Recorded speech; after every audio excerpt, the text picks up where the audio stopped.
What's going on, everybody? Thanks for joining the Driving DJ Network for today's Indianapolis 500 with the ERA Racing League. In the booth with me today is going to be Steve. Steve, what's going on, man? You ready for 500 miles here? 200 laps at the Indianapolis Motor Speedway.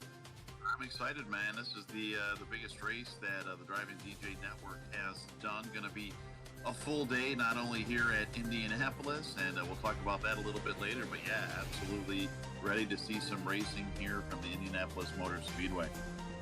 We already have some cars on the track. We'll get to it and see who's doing what around here. But right now, 16 cars lined up to do battle for this one. About 6 minutes left in practice. This one's going to be pretty crazy, man. All these guys are going to get to know each other here. Gonna be a couple hours sitting in the seat and trying to keep the wings and fenders on these things as they go around this tricky oval, and these guys running upwards of 225 miles an hour. Yeah, true story with this, with iRacing. Definitely a short track, late model kind of guy, fan-wise. First started kind of hearing the iRacing buzz. Obviously, with the pandemic, a lot of people are talking about it, and one of the first races I watched on YouTube was actually an Indianapolis 500. Was going to watch a few laps of it, and before you knew it, I was about an hour and a half into it, and it was, man, it was like watching the real Indianapolis 500. It was pretty cool to see, and like I said, I'm definitely looking forward to this here with the ERA Racing League.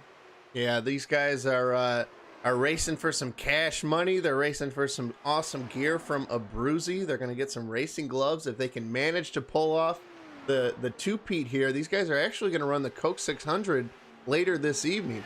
So after this one wraps up at about 5:30 Eastern, we're going to go live again and go the full Coke 600. So 600 miles.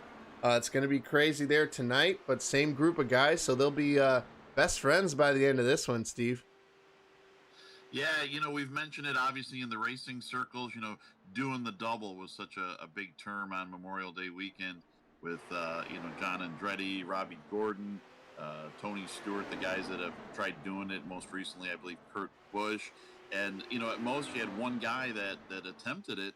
And like I said, the way it's looking now, we got 16 guys practicing on the leaderboard. We may have more cars tonight for the NASCAR race down at the Charlotte Motor Speedway, but at least 16 of them are planning on doing the double, 1,100 miles in one day. It's going to be a long day. It's going to be a fun day. Driving DJ Network is going to be here with you the whole day to get all of the action. And this is going to be tricky for these guys. There's a 40x limit, which doesn't sound like a lot, but that could come into play later, especially with the closed fenders on the Cup cars. But these guys, it may not take 40x damage limit to do it, but there is off-track penalties, losing control, things like that kind of rack that point value up. So you want to keep that as low as you can all day. Obviously, no limit on tires or fuel, but only one fast repair. So if there's a quote-unquote big one for these guys to start it, it's going to be kind of hectic, and they're going to only have one chance to get it together and come back out. You know, and we've been broadcasting a lot of races lately, and we've seen the fast repair kind of come into play. And, you know, you don't want to use it, but if you have to use it, you hope it's later in the race, because we've seen some races where lap 2, guys are getting cars destroyed using the fast repair, and then they're kind of, you know, tiptoeing, walking on eggshells the rest of the race, knowing they got to keep their nose clean. So it'll be interesting to see if we have a lot of fast repairs early on, or if these guys are kind of smooth the first half of the race and kind of, you know, save that for the second half when they can really get on it and start, you know, racing hard for the win. Yeah, it's definitely going to be tricky. I myself haven't done a full race yet on iRacing to be in the seat so long.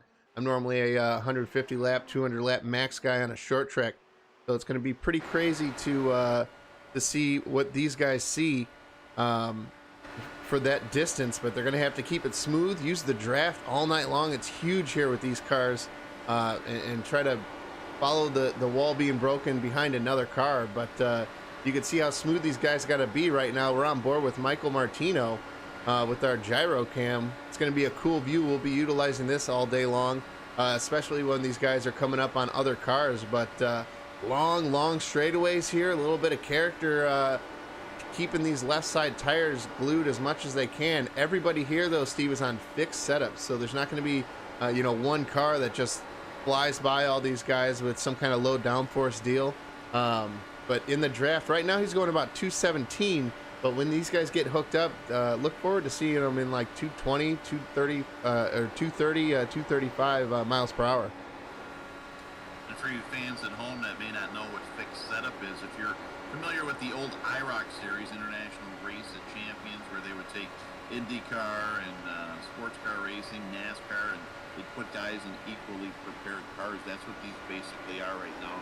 You're allowed very minor adjustments, just like your steering wheel setting, and a couple very small adjustments. But car-wise, everybody is in the same basic car, so it's up to the driver to see how they're going to do. And I think the more laps that these guys get during the race, these guys are going to, get better. They're going to figure it out. A guy that might be 10th or 12th on the leaderboard now, 100 laps into this, he's going to, find some lines. He's going to be following the guys in front of him, and, you're behind somebody, and all of a sudden you pick up some tendencies, and you see they're dropping it down below the white line a little bit, or they're going higher than you normally did. So you're going to follow them. You're going to pick up some speed, and it's really going to get competitive the longer this race goes on. Yeah, absolutely. It's going to be, I don't know. You got to break it down in like beginning, middle, and end. You got to be able to keep it clean for the start of this thing. I know everybody's going to be pumped up and ready to cut some laps and get to the front as fast as possible. But at the same time, you got to conserve your stuff. Get those laps ticked off, Steve. 200 laps around here is a long time, and you got to be there at the end.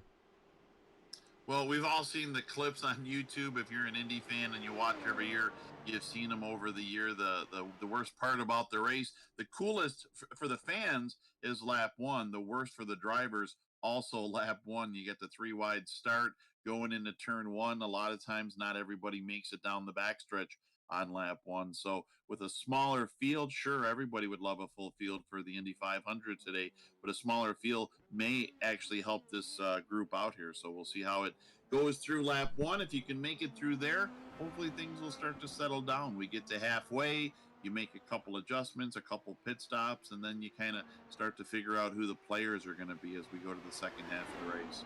Absolutely. The cream's going to rise there. May take a while, but they have plenty of time. Right now, we're going to follow Ryan Shiro. These guys are doing a true Indy qualifying session where they have to do an average lap time for 4 laps around here. So 10 minutes to knock out 4 laps is going to be pretty tricky. These guys got to keep it consistent in order to get that good starting spot. Yeah, you could go out there and set the fastest lap of the race, or actually I should say the qualifying session.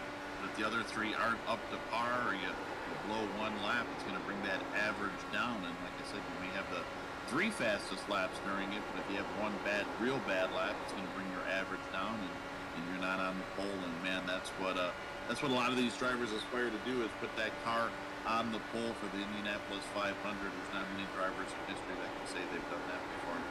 Yeah, absolutely, Steve. And you can see these guys, Chiro here, having to lift a little bit as he went through turns 1 and 2, but we'll see it one more time. He has to feather that gas. You can't ride full throttle around here, and especially when these guys are in the draft, they're going to have to almost trail brake or kind of slightly get off the gas.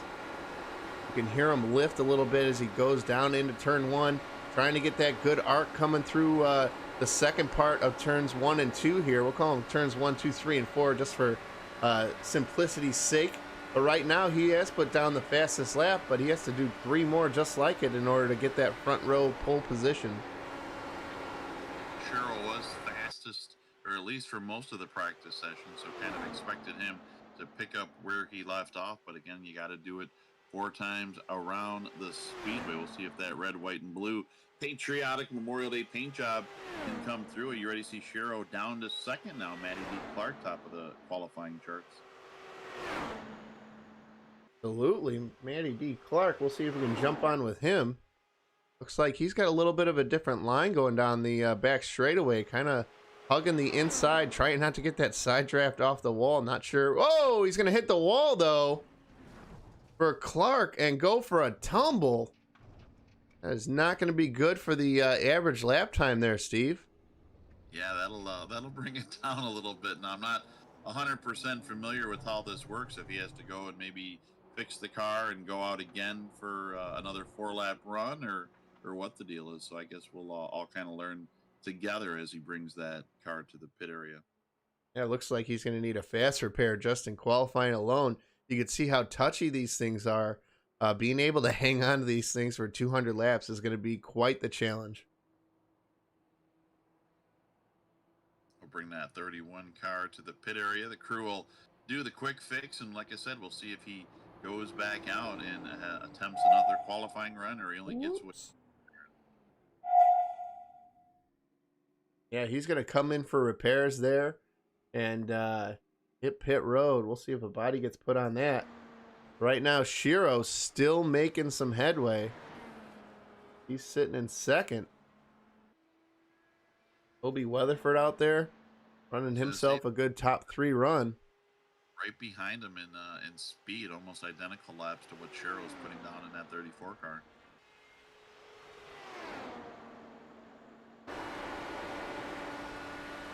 And you can see here on the bottom of your screen what gear these guys are running. I believe we saw Shiro. Oh, Weatherford going to come off tight as well. He's going to wreck that thing. Coming around for one of his laps.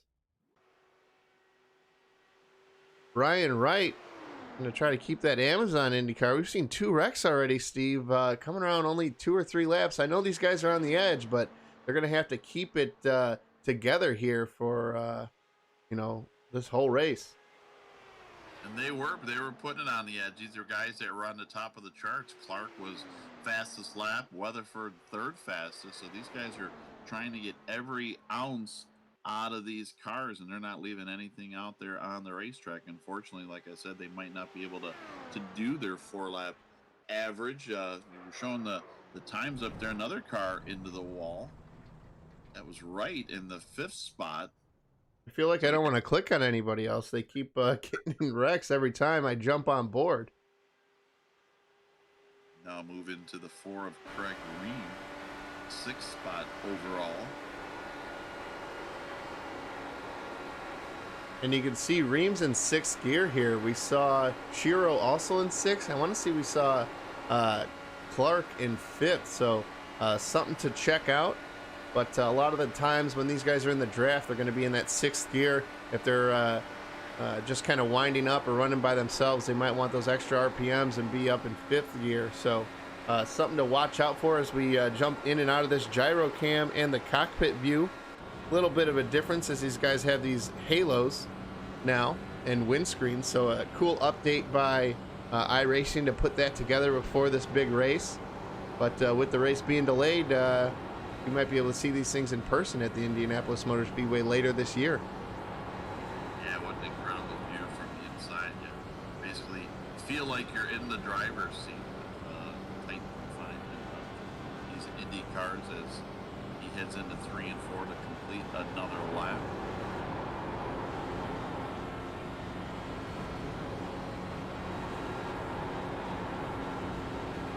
I don't know if you noticed, DJ, even on the above the dash, above the right-hand side of the steering wheel, it even says the driver's name there. I just noticed that. Yeah, just in case you forget who's behind the wheel. Good for it's good for the fans. It's good. Absolutely. Yep. Yeah, it's hard to tell. A lot of these cars kind of look the same. So, I know there's a couple of Bruzy cars out here that have the same similar paint scheme. So if we jump on board with those guys, we'll be able to see who's who. Also, all day long, we're going to keep the bottom right driver info up on the screen just to make it a little bit easier for the fan in case they're not too familiar with who's in what car, or if even the drivers, when they're rewatching this, they're not sure which one they were, because a lot of these cars, like I said, have the same paint scheme. Well, and there's a lot of broadcast teams too that do this iRacing stuff, driving DJ Network. DJ, I know you pride yourself on trying to have some great graphics for everybody. We're going to be doing some 2-car battles, some 3-car battles.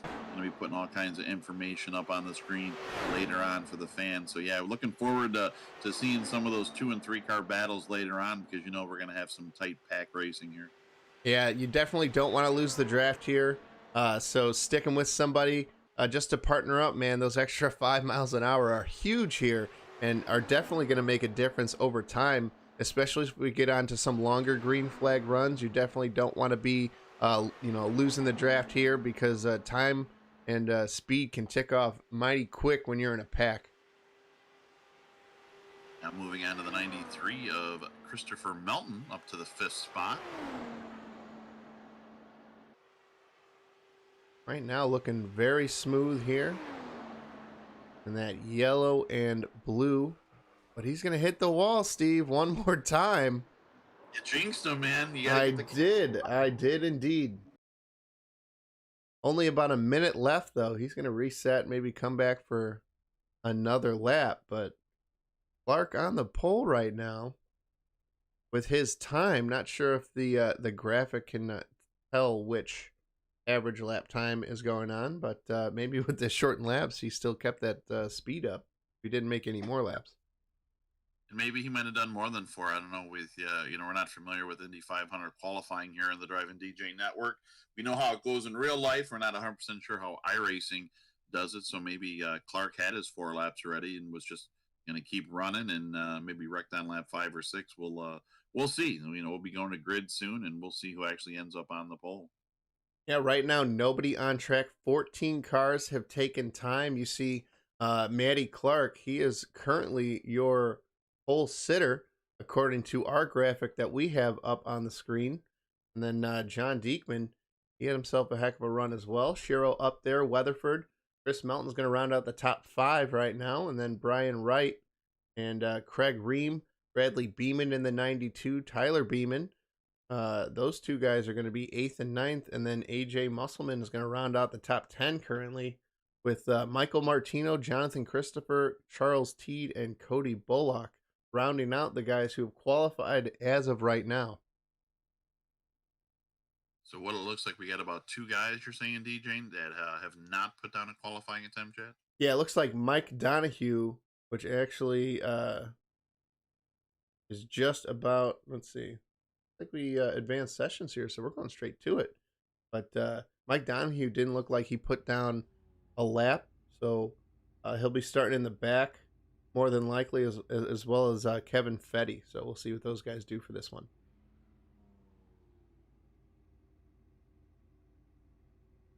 See the cars starting to grid there on the famous yard of bricks right there at the start-finish line. Everybody's gridding up, gearing up, man. We're already jumping right into the action. I'm excited to call this one with you, Steve. We're going to have plenty of time here. And you can see Melton already up to the line, Beeman, Shiro, Weatherford, all these guys getting geared up. Try to see who's what. As soon as the grid starts going, we'll get our new grid graphic up, make sure that thing works properly. And we'll call ourselves through this field. I'll hit the top half, you hit the second half of this field, and we'll go from there. But as you can see, Indianapolis Motor Speedway, partly cloudy skies here in this middle of Indiana State, 80 degrees with a track temp of 120. So look for that to increase throughout the event. Make it a little bit more difficult for these guys to make something happen here today. Yeah, it's pretty early here in Indiana where this race is being held. So the sun's not going to start getting hot for a little while still. So we'll see how these cars handle now versus later on when the track gets a little bit maybe greasy and slick, maybe a little oil thrown down, and the temperature rise. And I guarantee we'll be above 120 track temperature before too long here. Yeah, absolutely. But right now, as you can see, Clark just gridding up. This is your starting grid for the Indianapolis 500 for the ERA Racing League. Everybody on track right now. Pace car is going to roll off. John Diekman and Matty Clark are going to roll out for this one. Those guys are going to start on the front row. We'll work our way back from here. Brian Shiro, Toby Weatherford. Those 2 guys had some rough qualifying efforts. Keeping it out of the wall is definitely going to be a key for this one.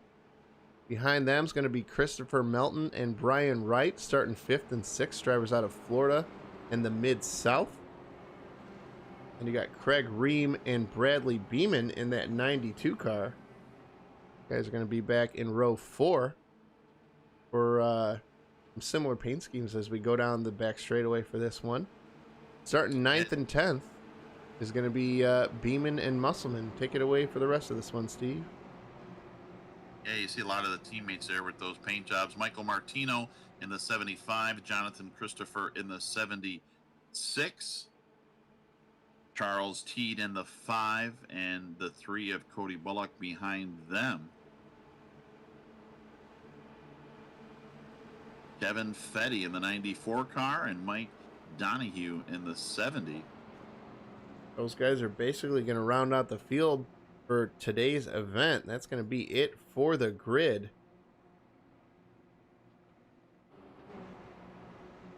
Ace car lights are off. We're going to go green flag racing here, Steve. This is it, man. This is what we've been looking for. The first of 1,100 miles for these guys in the ERA Racing League. See them all gridded up. Pace car is going to make that hard left-hand turn. They're going to roll by. The green flag's going to fly. Clark and Diekman bringing them down into turn 1. Everybody side by side as they head on down. Nice smooth start. Everybody side by side into 1. The short chute leads them into turn number 2. Pretty clean and green through the first part of lap number 1. Looks like already a pass for the lead. Diekman looking to the inside, going down into turn 3 side by side. Looks like Clark's going to give way to the spot, but fight hard on the outside while these tires are fresh. At the same time, Weatherford looking to the inside of these guys. Yeah, these guys are racing early on as we'll complete lap number 1.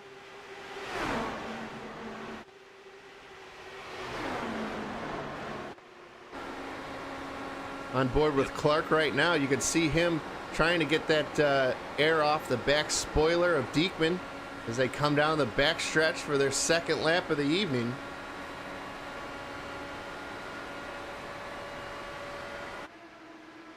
Side by side there, making a move for third. Looks like Shiro's going to work his way up into that top 3. Field pretty much single file now. Everybody going to try to line up, draft around with everybody, keep those speeds built up so they don't get too far behind in the lineup. Yeah, a lot of these guys just trying to keep their distance and stay safe. Long race ahead for these guys. Shiro not wasting any time though as he takes that 34 car and moves it up into the second spot. Well, as we mentioned, Shiro fastest in practice. Maybe a little disappointed he didn't put that car on the pole and not going to waste any time trying to show some muscle in that 34 car. Would like to hop out front, take the lead as soon as possible.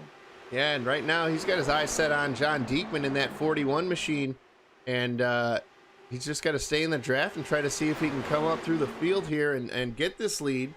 But lap 4 already, Steve, looking like a pretty clean race.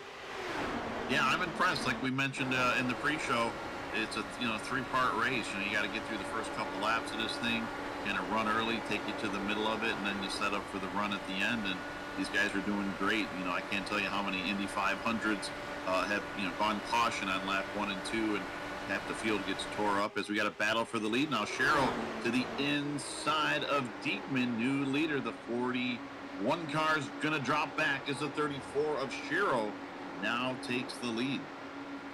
Yeah, not wasting any time. Diekman letting him go and just staying in the draft. As you see these guys weaving down the front straightaway, hard to see in one of our other views, but in this chopper view here, you can see how much movement these guys are really getting as Cody Bullock's pulling back off a pit road there in that yellow number 3. But this top 4 group of cars all sticking together. You see 5th and 6th back there. They're in a draft. Brian Wright and Craig Ream, those guys trying to catch up to the field in this one. Darth Vader looking black IndyCar, looking smooth here, trying to catch up to this top 5. You can see what these guys see. That brace up in the middle, Steve, it's something for real that you know, I'm not used to being in the stock car world. Kind of crazy. We have our window braces, but right dead center of your view is definitely something that could be bothersome for these guys with not having this up until a few months ago. Well, it doesn't look like it bothered Remus. He'll move up another position on the track. And man, these guys are looking racy early. You're moving all around the track, trying to find what sticks for them. They're trying to pick up the draft on everybody else in front of them. Clean and green so far through 6 laps. Yeah, definitely a lot of guys giving and taking right now. So it's awesome to see that. These guys are putting on a heck of a show. Coming around to lap 7. Almost 10 laps completed already, Steve. I feel like the laps are just ticking by. The Cup cars run like 52 seconds or something like that around here, 50 seconds. These guys are at 41 seconds right now. So the last lap for the leader, which was Diekman, who actually made a move around Shiro again in that draft, was a 41.7. And I mean, that is just insane. These guys are flying around here, 220 in the corners. Yeah, they, you know, faster laps than their NASCAR counterparts, obviously. And this one's 100 miles shorter, DJ. So, you know, there was strategy in why I picked running the Indy 500 with you in the broadcast booth and leaving for tonight. Yeah, not a problem at all. We're gonna see action all night long. Right now, Diekman flexing his muscle and sitting there in the front row. Got by Shiro. Shiro had them fresh hoops. Came back up through the draft, not letting them get away.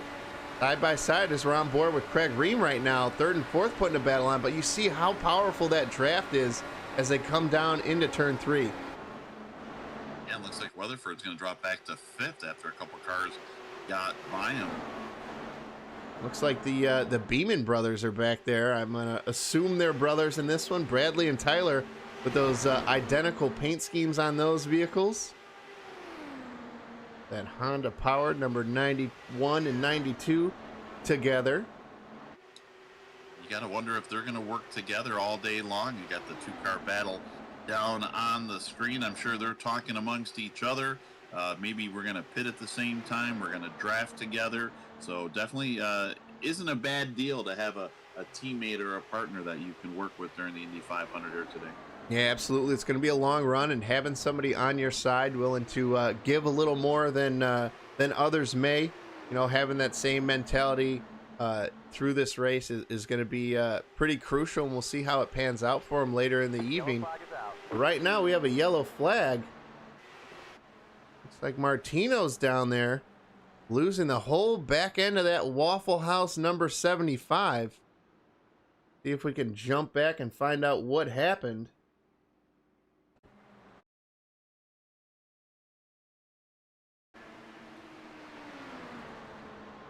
Like he went up high, bounced it off the wall, and it came down. Nowhere to go for the 3-car of Cody Bullock. So those guys gonna go around and might have to use that fast repairs. You see there's no wing on that 75 car, and that's not going to be helpful right now, Steve. Yeah, tough break for Bullock. He already had some early race problems. 2 laps down, nowhere to go. The 75 got loose, got high, got up into the wall, came down, not at full speed, and of all places to be right in front of the 3-car of Bullock. So we'll see that car in the pits. Martino obviously will be heading to the pit area and maybe seeing our first of many throughout the day of quick repairs. Yeah, that's going to be, you know, there's only going to be 16 in this one, Steve. Everybody only gets 1. So looks like a quick repair may be in the works for the 3-car right now of Cody Bullock. Unfortunately for him, going to have to get that thing down pit road. But right now, Diekman, your leader, with Shiro just behind him. I think another thing to watch today, DJ, is if you're a fan of the Indy 500 and you watch it, there's always different strategies going on. NASCAR, it seems everybody kind of pits around the same time. Everybody has the same fuel. In Indy cars, it seems like guys will pit out of sequence early just to be able to have an advantage to, you know, have a different scenario at the end of the race. So it'll be interesting to see if anybody pits this early. A small field of cars. Looks like we're already going to have a couple of them a lap down. So you could pit get tires, get fuel. Looks like everybody's going to come in, and you wouldn't lose much ground. So now we'll see if anybody actually stays out to gain track position. So far, no takers. Everybody wanting fuel and tires. Yeah, nobody's going to jump out of line for this one. Everybody going to try to get down pit road here. We'll bring up our graphic to see who wins the race off.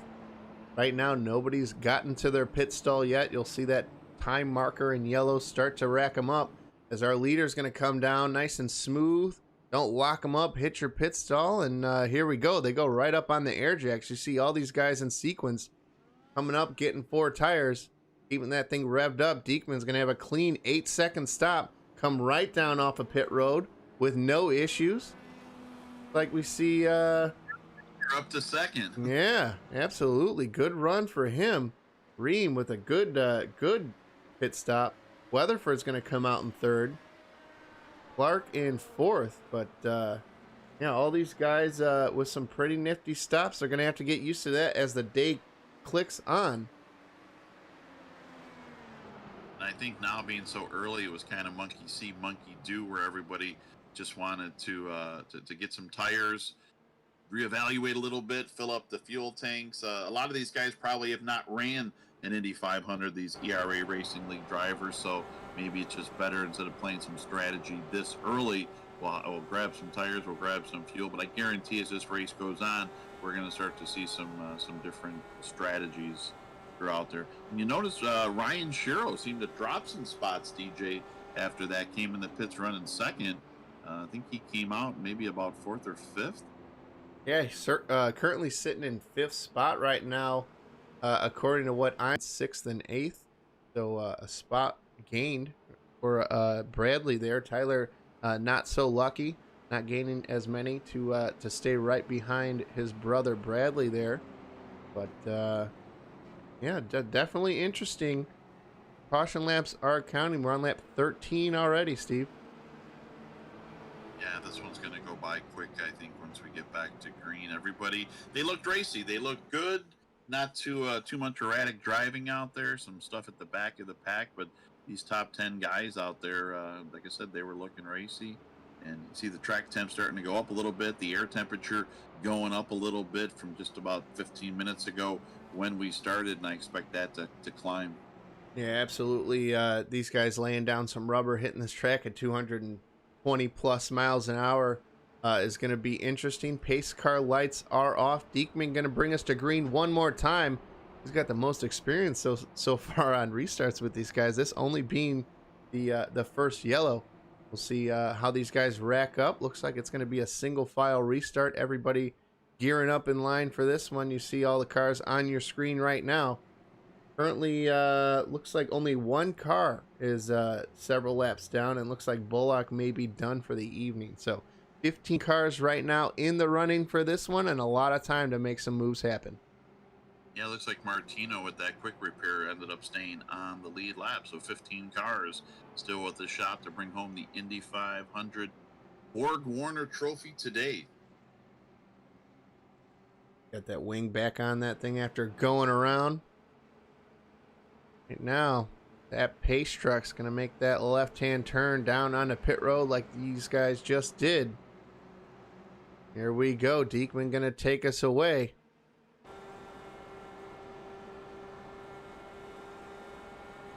Green flag, green flag. Keep an eye on that steering wheel. You'll see him start to go through the gears up to 2nd, cross the line, up into 3rd. Now Diekman's going to lead the field down into turn 1. Hugging that bottom white line with that fresh rubber on that car. Yeah, definitely got to feel like Superman here right at the beginning of this run, Steve. One car way down to the bottom trying to break the draft, and he's going to move up, try to take a shot at the lead. Looks like Weatherford there is going to go straight to the lead with that huge draft. Nobody getting together here. Weatherford's going to be your new leader as they come around turn 4. Down the front straightaway, new leader in that 27 car. Diekman not letting him go, though, sticking right in the draft. Yeah, he restarted 3rd, just got a good run down the back stretch. stuck it down inside. Reams restarted second. He's back to fourth. Lost a couple of positions on that restart. Yeah, he's right in line. You see him draft up on Clark there as these two cars are putting a show on right now. It looks like we're going to have a caution one more time. Cautions breed cautions. Looks like Musselman's down there. Lost the nose on that thing. Not sure what for. We'll see if we can find out what happened. We already see him in the air. Oh, touched wheels with maybe one of the Beeman brothers goes around. And Martino's going to dodge that one again. So, tough break for the 22 car of AJ Musselman. He's going to have to bring that thing around one more time and hit that fast repair. And these guys are clicking off laps. 16 laps completed. Unfortunately for that 22 car. Going to drop all the way to the back after being in the tail end of that top 10 and have to get it fixed up and come back out for another few laps. Only a couple laps under green. I really don't think anybody is going to come down pit road. Not much of an advantage. Only 2 laps under green. This should be a little bit. Track position is going to be pretty crucial here, Steve. Especially for these top 5 or 6 guys. They're really duking it out. So staying in sequence with these guys is going to be pretty vital in order to stay with them. You know, I'd definitely look for somebody, you know, 6th, 7th, 8th on back. Maybe try something a little crazy here, throwing some hoops on as they're already kind of back there. If there's no limit, you know, I wouldn't see any issue with the back 5 guys in this one. Donahue, Wright, Fetty, Martino, any of those guys dropping down on pit road. But right now we have no takers. Melton maybe looking the way. Yeah, just like I said here, this back half of the field gonna come down. Grab themselves some tires and fuel. 8th on back. Couldn't have planned it better myself there, Steve. Well, and that's the way it works out. You know, once you get one guy to go, usually behind you is going to go as well. So it's really a no-brainer. Beeman will, you know, drop off the track running in 8th spot. He'll probably return running in 8th. So fresh rubber, only a couple laps. The biggest thing is going to be fuel. I think at towards the end of these runs, as we get down to the end of the race, we've seen how many fuel mileage races, you know, at the Indy 500, and you know, having an extra 2-3 laps on the field might be the difference between winning and losing. Yeah, absolutely. And you know, Martino coming down for some tires. He was back in 15th there, so he gains a couple spots on that one. Guys roll off pit road. Like Wright still fixing some damage. He's on kind of an extended stop right now, over 30 seconds. So looks like Musselman made his way down, uses his quick repair. You see that on the top of your screen there. These guys either filling up a bunch with fuel or fixing some damage. So not sure if we saw anything on the 9 car, but yeah, right now he's just sitting there, not in the air or anything like that. So we'll see what happens with him. We'll jump back as these guys have the pace car lights off. Toby Weatherford with a pretty strong move there on the initial start lap there. Steve moving up from 3rd to 1st. Yeah, everybody wants to be leading the race, but as you saw right there, you could be 3rd on the last lap and be able to make a run and get by him. So, you know, real estate in the top 5 is definitely where you want to be, but with the way these guys are running, with the draft and everybody moving up and down on the straightaways, it's going to be interesting to watch to see these guys kind of put themselves in position to have a shot to win this race. Absolutely. Pace truck is going to work its way off. Looks like the green comes out and then they go. Pretty good jump for this top 5 guys. Weatherford leading them off. Everybody single file in this top 6. Ream looking to set up Matty Clark there in that 31 Oreo Indy car. Everybody kind of lined up. Diekman making a way, possibly making a run here. Yeah, he didn't want to lose that lap, the lead last time, and he's making up for it. These guys were pretty racy, side by side, almost 3 rows deep, as they head on down to complete this lap soon. Diekman not wasting any time. Like we said, 3-car battle for 3rd back here. Everybody's stacked up as they're about to hit the stripe here in this one. Coming across that line of bricks here, side by side into one. Everybody smooths out and goes single file. Ream right now trying to make a move on Weatherford. Yeah, he lost a couple of spots on that previous restart. Would like to get him back and get back up to second spot following the draft of Diekman. See if he can get around Weatherford.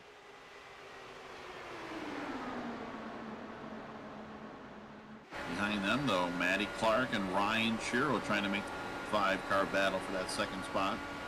Yeah, looking back, this is what the rear view mirror of the leaders looking like as the 2 second and third place cars are going to draft. Looking to the high side here. Side by side for the lead through the dog legs of 1 and 2. For the mid corner. Figure out what to call that, Steve. Halfway through 1 and 2. Up to third. Now Weatherford, after looking high earlier in the lap, take a peek to the bottom and going to work his way into the lead. New leader, Toby Weatherford. Since ripping and roaring, Shiro looking to make a move to the inside, coming down the back straightaway. These guys fanning out big time down the front stretch. That's a thing of beauty when they go down the front stretch and they're 3-4 wide. Yeah. It's amazing they fan out and then go all single file right after that. It's pretty impressive. Yeah, that's we might have to show a helicopter or an overhead shot of those guys because it's looks like a little centipede kind of working its way down the sidewalk. Yeah, these things fly. We'll get a front to back view here as we go through the turn 3 here, going through turn 4. What it looks like from our blimp view. Yeah, they fan out in that front pack, move their way down, and then back up again. Just a way to try to keep these guys out of their rear draft, making it so it's not as easy for them as they come down to gain speed and gain the advantage. But right now, Weatherford off to a pretty substantial lead himself. If he can break free from this, he might be in for a treat here. But he has to hope that, you know, second, third, and fourth don't line up, because as soon as they do, it's going to be trouble for him. They're going to have a huge run. Yeah, and that was the biggest lead we've had of the race so far, 22 laps into this. Shiro looks like he's going to start gearing up, hoping everybody else behind him gets in line, and we'll see if Shiro and Diekman can make a run on Weatherford as they go down the front stretch to complete another lap. Yeah, 23 laps completed this time, only 2 cautions right now. Just trying to click those laps off. Everybody's pretty much gained, you know, a good feel for how these things are. Fixed setups, like we said earlier. So, oh, somebody fanning way out there as they go all the way down to the white line, down the back straightaway here. But fixed setup, so everybody on the same set. Not everybody on the same set of tires, but this top 8 group, they're all on 11-lap old tires. Your newest tired car is going to be a Bradley Beeman, sitting in 9th spot. So you can see, I'm not sure if it's a speed deal or a tire deal, but not a huge difference as far as speed goes for these guys. No, it's all about drafting, it feels like, Steve.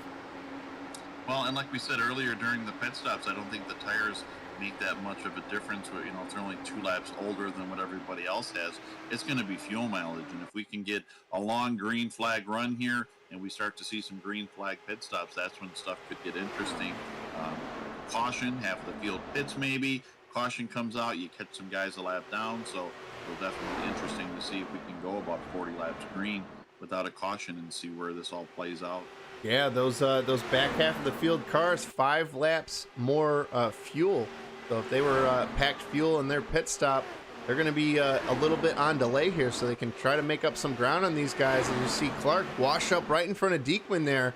A little bit of a risky move here, but he makes it stick. He's going to currently jump up into 3rd. You can see all these guys fanning out, going down the back straightaway, all the way down to that white line, all the way back up to the wall, trying to get a good look, going down into turn 3. And he's trying to gain some ground right now on Shiro. Yeah, so with Diekman leading earlier, now back to 4th. That's about the farthest he's been back in the field. Same with Ream in 5th. He was running 2nd about 10-15 laps ago. He's back to 5th. And Field's starting to fan out just a little bit now. Not as close as they were early on, and maybe these guys are just going to settle in and try to get a long green flag run. Yeah, it looks like Weatherford really off to a pretty commanding lead as we see Ream here make a move on Diekman. As these guys fan out down the back straightaway, looking to get a good pass into turn 3. You see him make the clean pass there on Diekman. These guys are trying to trade for some spots and figure out who kind of has it at the end of this one. You know, tires wearing on these things 14 laps. They got to be getting wore out a little bit, upwards of 200 miles an hour on these things. So Ream not wasting any time as he's going to work to the high side of Shiro here. All these guys on the same lap amount on their tires. So yeah, just a good drafting buddy there. Diekman's looking to follow him through here. And look up front, Weatherford extending that lead in the 27 car. Yeah, huge lead, a second and a half on these guys. This is your battle. Yeah, you see him all the way up there. Clark up there as well. He's a second and a half back, but he's got even a big lead on Ream. But Ream working his way through this top 5 as they fan their way down this front straightaway for lap number 28 on this one. He looks to be one of your biggest movers at this point, Steve. Well, another thing you got to take are dialing it back a little bit on fuel. You know, there's guys further back in the field that have 5 laps more fuel than they do. They might back it down some. Weatherford probably on full rich right now. Looks like he's just going a lap or 2 earlier than everybody else, which could affect the outcome of this. So maybe some different strategies, even though it's early in this one. Not a lot of cars in the field, which means we could get a lot of green flag laps and not a lot of cautions. So fuel mileage could definitely play a part in this race. Yeah, make a pass, but right now he's looking pretty content as you see him shift up from 5th to 6th gear down the back straightaway here. He's going to downshift going down into 3. That's how much these guys aren't just sitting around full throttle, Steve. They're really wheeling it, pedaling these things, and when they feel that run coming, they bounce it up into 5th gears. You see a little free off of turn 4 there. Going to make the pass there on Melton. Demon going to work his way up into that top 10. See how big of a gap he's already pulled on Melton just from getting loose off. So these things really touchy, Steve. DJ, do we have a fuel window on these cars? Do we know about how far they can go on a tank of gas? Unfortunately, I don't. I don't have anything that I could pull up or find out from that one. We're just going to, we'll know that's kind of their window when they need to come in, or they'll either run out of gas or start blowing tires, either way. But we'll find out, keep a note of that, and stay up to date the rest of the race. Well, and up front, we mentioned earlier, Weatherford, a 2.5 lead. That has been shrunk. Craig Green is either reeling them in, or Weatherford is kind of backpedaling a little bit to maybe have the draft catch back up to him. But either way, up front, Ream and Clark are catching the leader. Yeah, Ream really ripping around this track right now, putting down some fast laps, a half a second faster than our leader the last time around the speedway. Currently about 8 miles an hour faster going down the front stretch. So he's looking to make a move, maybe get to the front of the field here, Steve. Yeah, top 3 look like they kind of separate a little bit from the rest of the field. So Weatherford, Ream, and Clark, your top 3. Ryan Shiro and John Diekman, early leader, back there in the top 5 still. And you can see Ream following right in the draft. He may be about 5 or 6 cars ahead with Weatherford, maybe 5 or 6 cars ahead, but you could still eat that draft up, and that run's going to be huge as they come down the front straightaway. He's going to get right to the back bumper of Weatherford as they go down into turn 1, possibly making a move here for the lead. Yeah, he gobbled them up going there down into turn 1. Within about 2 car lengths of him now as they go through the short chute between turns 1 and 2, our 2-car battle, Weatherford and Ream. Yeah, for the lead back there, you see 3rd and 4th Diekman. Those guys kind of lined up. But right now, not sure what Ream's going to do here. Maybe hold back. Looks like Weatherford kind of gave him the lane going in, but these guys are going to tuck in, and Ream may be comfortable just sitting here in 2nd as he's right up to the back bumper, knows he's got the speed, but looks like they're fanning out, coming down the front straightaway. Setting in his sights, going to make a move for the lead as they hit the stripe here. New leader Craig Ream, lap 34. Almost hitting the right rear tires, Weatherford. Maybe looking for a crossover there. Yeah, Weatherford looked to get down single file, and I think he just kind of caught him a little bit quicker than he thought. They almost had contact between your top two. Got it straightened out. We're looking at here side by side. I was trying to find where that 4-0 Craig Ream was. Couldn't see him, so you could see they trade positions there. So not even sure if Ream's going to lead a lap. Don't know if he was by him, but may have messed up a little bit as he comes down to a 0.3 of a second gap for these guys. Yeah, he caught him quick, but Weatherford was having none of that. He likes to have that 27 car. But as well earlier, I think Shiro made his way up very early in this one and got the lead from Diekman, but Diekman took it right back. So, you know, something to consider. Maybe the 27 learning something there as Ream got around him. But right now, everybody's single file as we work our way down the field. See these 14th and 15th all the way back here. But looks like everybody's on the lead lap. So 15 cars still running and 15 cars still on the lead lap in this one. I'm going to jump back here to the front half of this field. See if any moves are being making as these guys fan out down the back straightaway here. Looks like one of the Beemans. Like Bradley Beeman making a move to the inside. Makes the pass on Charles Teed there for 8th spot.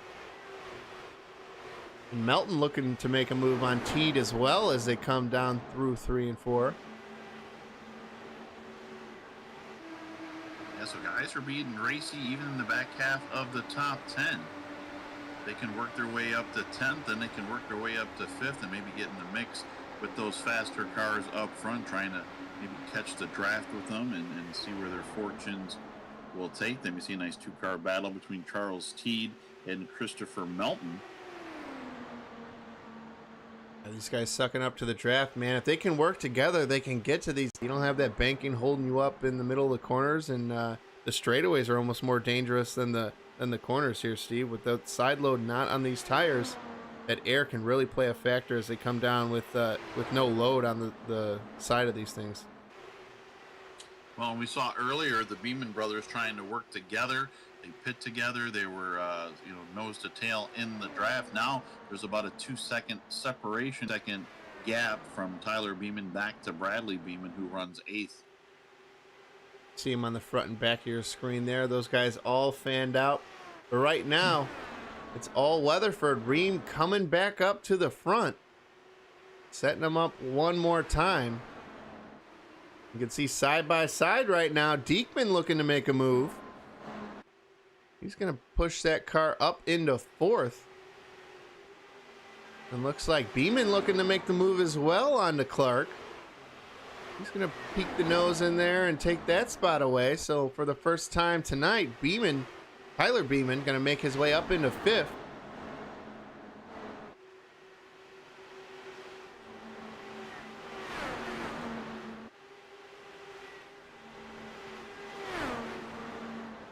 Nice and smooth right now for these guys.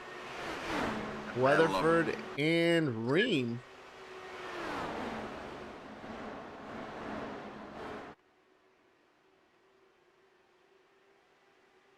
You guys flying around, Steve. 28 laps so far. Fastest lap of the race with a 41.3 is Ryan Shiro in that 34 car. So he was turning and burning, man. He laid himself down a really fast lap. And that was on lap 19. So about 11 laps ago, he put that one down. Before that was Brian Wright with a good lap. But in the draft, these guys just get faster and faster. Right now, running lap times of about 42.2 seconds around here. So almost a second slower than those new tire runs there in the draft, Steve. I'd like to see if Shiro could get a little bit. Yeah, right now, we'll jump back to that 2-car battle, see if we have a cool view here. I'm wanting to say he's saving his stuff, but man, he's been pretty aggressive passing cars all race long. So you see these guys up to 210 miles an hour. They're up to as high as 220 on a new set of hoops. So when they get the new sneakers on, they gain some speed for sure. And that's kind of how we got, I want to say, our first couple cautions there.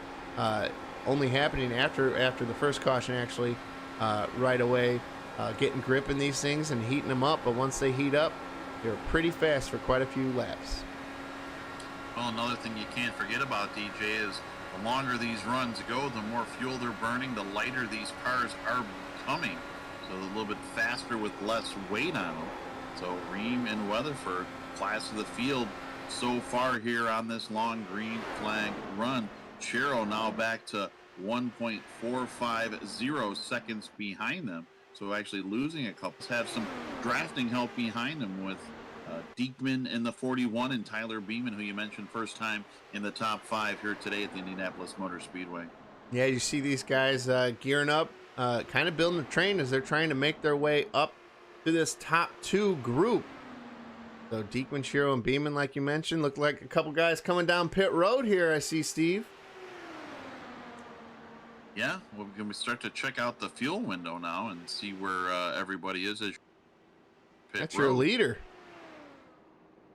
Your old leader there, Weatherford. He's going to come down and try to make a stop, as well as Clark and Christopher. Those guys follow in suit. So your top 3, Ream going to take over the first place position. These guys, looks like 32 laps right now on their stuff, the guys that have pitted. So they're coming in and making some changes down pit road, dropping all the way back to the back of the field. But they're all putting some fresh hoops on, making their way back out to this one. We'll see if Ream, he's going to stay out. Maybe that's why he had to pit a few laps earlier than these guys, because he was using up so much gas. So if they pit within the next couple of laps here, you'll know that that was the point, and it was interesting to kind of see once everybody, factors through all the pit stops where everybody comes out. We'll see if Weatherford will be leading or if Craig Ream will be. Yeah, these guys not making a move. You see how slippery it is there for Dika. So little grip. These guys there. So 5 cars coming down pit road here. Wright still down in pit road. He's going to go a lap down. He's getting some tires. 9.9 second stop for him. And here comes Ream with Diekman to follow. Right now, Christopher Melton, he's going to be your leader with Bradley Beeman off to a pretty substantial gap lead behind, or just ahead of Mike Donahue and Kevin Fetty. Those guys started on the tail end of the field.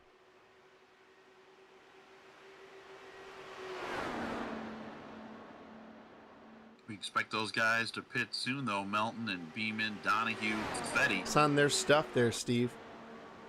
Those are the guys that pitted about 5 laps later than everybody else, so they got more fuel, a little bit more tire grip on those cars, and we'll see what happens. Yeah, we'll see if the time being able to short pit makes a difference. That's definitely going to make a difference towards the later half of this race. Right now, almost a quarter of the way through, coming around to lap 49, as you see Shiro on that new set of tires just fly by your leader Melton there on those new stickers, even in the draft. So he might bring him along here. We'll see if he makes a move to go down pit road. And he's not going to do it. So still coming around to lap 32 on this stint for these guys. Saving some fuel as he has Shiro just ahead of him. If you look on the leaderboard, DJ, in 5th, the 27 of Toby Weatherford. He is the first car that has made a pit stop. So once Melton, Beeman, Donahue, and Fetty pit, Weatherford, who pitted early, will still inherit the lead after pit stops. We wondered if him or Ream would actually be out front. And if you look back, Ream actually completed in this one.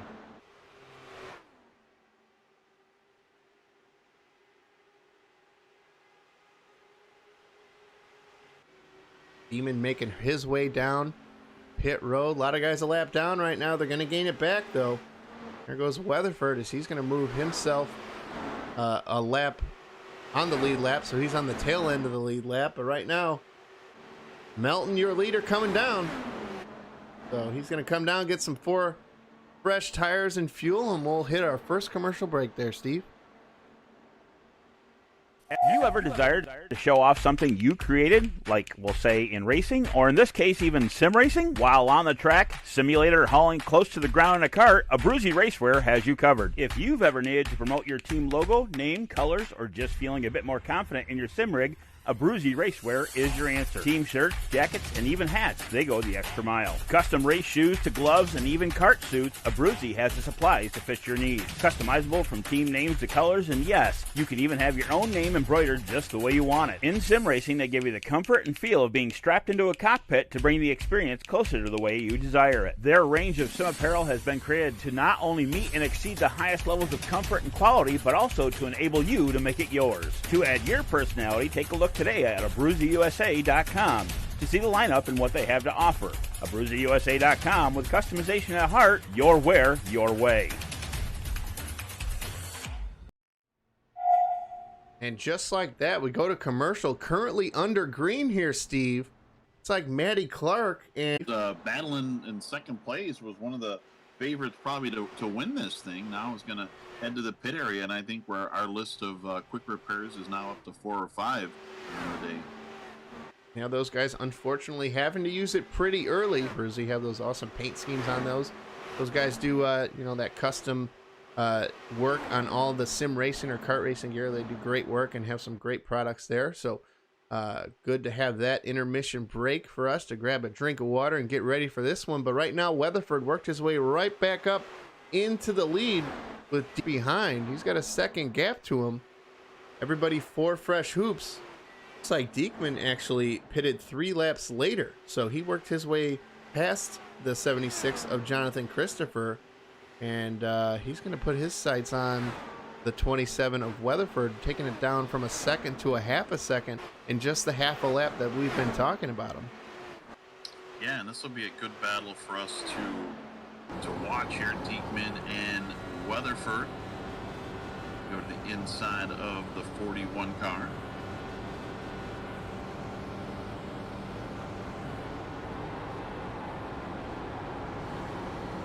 We can go to a 2-car battle here with Toby Weatherford and John Diekman as they battle up top. We'll take it outside of the car now. See that run coming down the front straightaway there, Steve. Yeah, Diekman knows that there's a little bit of space between him and third place Jonathan Christopher, who's worked his way into the top 5 for the first time after pit stops. Tyler Beeman and Bradley Beeman, the Beeman brothers, both. Those guys working their way back up to the 4th and 5th position. They started back in about 9th and 10th, so it's as small of a jump as that is. That's a pretty big move for these guys.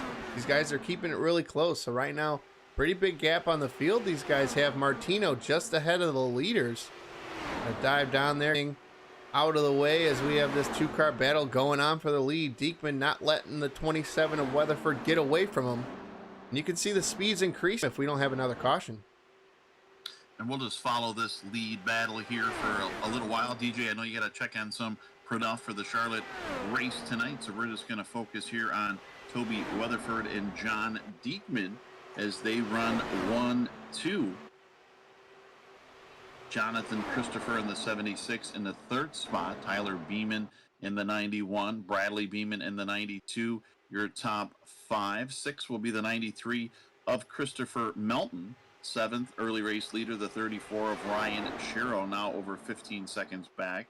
The 70 of Mike Donahue in 8th. The 9th of 94, Kevin Fetty. AJ Musselman in 10th spot in that 22 car. 11th would be the 5 of Charles Teed. We're just part of that last incident, running 14th and 15th. And then 1 car already in the garage today, the 3 car of Cody Bullock, over 50 laps down in this one. Battle up front, still the same. Toby Weatherford, John Diekman, nose to tail. Diekman trying to run in that draft. Might not be wanting to pass him, but definitely wants to stay in the draft to stay with him, conserve some fuel. Yeah, these guys putting on a pretty good show. Just talked to Chris down there. He's excited. A lot of work being done down there at the Charlotte Motor Speedway as these guys are putting a show on here. You know, everybody's working hard to get prepped up and ready for that one, Steve. So should have an exciting one ready for that. Bullock and Ream back there, those guys are a couple laps down. maybe going to go make some laps right now if they're not going to be able to complete this one and make it happen. But right now, Cody Bullock, your only car out of this one, Steve. So if I'm him, I'm taking that fixed setup and trying to run as many laps as I can in order to prep for tonight's race at the Charlotte Motor Speedway. Yeah, and these guys, man, they're, some of these guys, if they got rigs or whatever their setup is we might have a battle for the lead. Now into one, here comes Diekman. New leader, Weatherford, right behind him, going to tuck back in. We'll see if he tries to work his way around him going down the backstretch. That's what we saw happen earlier when Ream got by him. He didn't have the lead even for a half a lap before Weatherford took it right back. Yeah, right now you see how strong that draft is. These guys shifting up into 6th gear, going through 3 and 4 here. He decides to downshift as Diekman gets a huge run here. Coming around turn 4, he's going to try to stay right out of the way, to track down the 41 of Diekman, who just passed him by. Just one lap. Look at the gap these guys can put on him, Steve. Yeah, about halfway through that lap, Weatherford seemed to push up a little bit coming out of the corner, and I think that's what gave Diekman the advantage that he had. But now Weatherford will settle the car down and try to get back in the slipstream there and try to draft with them and catch right back up with them. I think the bigger story is we got a couple seconds of each other, but then everybody else over 15 seconds back, and he was one of the favorites on this one. So we'll see how this plays out here and see if these guys can catch up under green flag conditions, or maybe they're not worried about it, thinking we're going to get a caution. Yeah, I'm not sure, but right now 62 laps down. Shiro, who only led a couple laps today right early in the race, definitely has some speed in that thing, but he's trying to keep up with Bradley Beeman right now in that 92 machine as they come down into turn 3, getting those left sides as low as they can, almost down to the grass, as you saw Beeman ahead of Shiro. So these guys pedaling it pretty hard. You can see the speed difference here, 215 or so miles an hour. And we'll jump up to the leaders and see if we have a better view of the speed that they get. I know they're in the corners here, but only about 215 max. These guys are up to 218, 219, 220. So a little bit of a speed difference for these top guys, getting a better run and a little more use out of their tires. Freshest tires in this top 5 is Melton. He has 4 laps newer tires than your leader. And then Weatherford and Christopher, those guys have 19 laps on their tires. So, you know, that coming into play a little bit, as well as fuel. So the most fuel on the track right now, you got to think, is that 93 car. Even though he led a couple laps, he was the last car to pit. Yeah, Weatherford came in about 3 laps before he did, so worked out for him. He came out leading, and one of his toughest competitors, Craig Ream, had problems after the pit stop. So again, the top 2 guys separated within about a second of each other. You see Ream making some laps, and Ream is not out of this. Again, he lost a couple laps because of the quick repair. I've seen races where everybody at one point uses the quick repair and goes down. The only bad thing for Ream is that no caution for his incident, which I guess kind of puzzled both of us, DJ. If the caution would have came out, he probably could have quick repaired and stayed on the lead lap like Martino did earlier. It's going to definitely be hard to make up 2 laps, though. Yeah, he's definitely going to need a caution, especially as fast as these guys are going. He's putting laps up that are like 0.3 faster than the leaders are right now. But, you know, obviously he came down, got a new body, new nose and everything on that one. So he and Matty Clark came down, got tires. So those guys have 11 and 12 laps on their stuff. But he is the fastest car on the track right now. So he's not losing any ground to these guys. But a 40-second lap only being 0.2 faster is going to take more than the time left to do it under green. So he's going to need a caution and a wave round or lucky dog if they have him in this deal to make his way back up into that top group. And Weatherford just staying right about a second behind. Not sure if that is by design, and he's just content. Again, he pitted 3 laps earlier than everybody, so he could maybe kind of play around with the fuel a little bit, still stay in the second spot and not gain on the leader, but kind of make up those 3 laps that he lost pitting early. Maybe he can get on the same pit cycle as these guys.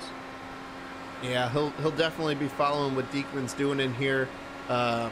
You know, it was an experiment. It's definitely something that he may consider doing a little bit later in the race, but you know, being on the same lap in case a caution were to come out. You know, if those guys were to get together, you know, a lap earlier, while they were still out on the track, and Diekman already took tires and things like that. It'd give a chance for everybody. So with no caution coming out and that green flag stop, definitely did a little bit of a shake up here, but it's cool to see some of those guys who started in the back, the 70 and the 94 car, Donahue and Fetty. Those guys are in your top 10 after being up front in that little stint. They managed to stay up there, so it's impressive to see those guys in that Abruzzi number 70 here, Mike Donahue, making that car work and looking pretty good at it. He's right behind Shiro here. Yeah, still surprised Shiro so far back as he is, over 15 seconds. It's been the same pace. It's not like he's losing time going through the field, but he's just kind of keeping a steady 15-second pace. And again, you got to, IndyCar is a lot different than what you see in NASCAR and a lot of the stuff that we broadcast here, where these guys, fuel mileage is such an important thing. Not starting 33 cars here today. We had about half of that. So these guys can just kind of sit back and ride around and make a run at the tail end of this race, if they got the extra fuel in the car.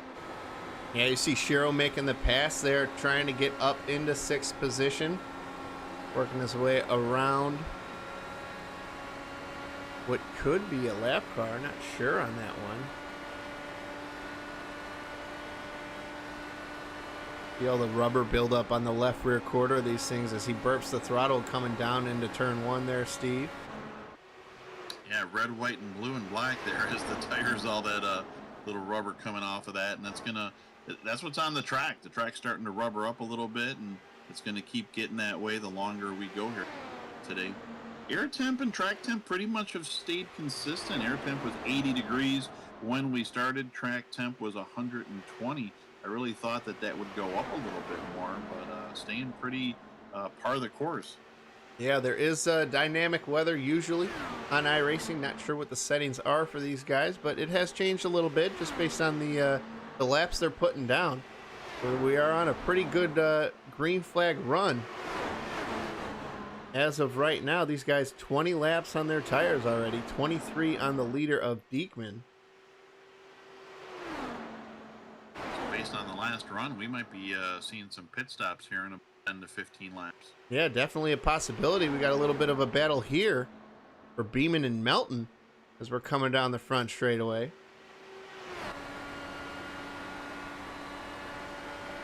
See all those cars now starting to get that rubber buildup on the back there. Yep, absolutely. He's trying to sneak his way by. Christopher trying to set up Beeman. This is, I think, the farthest up Beeman has been. It looks like he may be pulling away a little bit here as they come around down the back straightaway. So 11 cars on the lead lap. Michael Martino in 12th. 1 lap down. Matty Clark, Craig Ream, AJ Muselman, and Cody Bullock, all 1 or more laps down. 11 cars on the lead lap. Yeah, those guys unfortunately involved in some wrecks there, middle and beginning of the race. So trying to catch back up and duke it out with these guys. But Diekman right now putting on a pretty impressive run. He's got a 1.7 second lead and a huge gap back to these guys right here in 3rd and 4th. This is pretty much your tightest battle on the track, Steve. Yeah, it was stabilized there for a while, about a 1 second lead. You thought Weatherford was just kind of content to bide his time there. Now it's a little bit more, almost up to 2 seconds. And then a big gap back to Beeman and Christopher in that 3rd and 4th spot.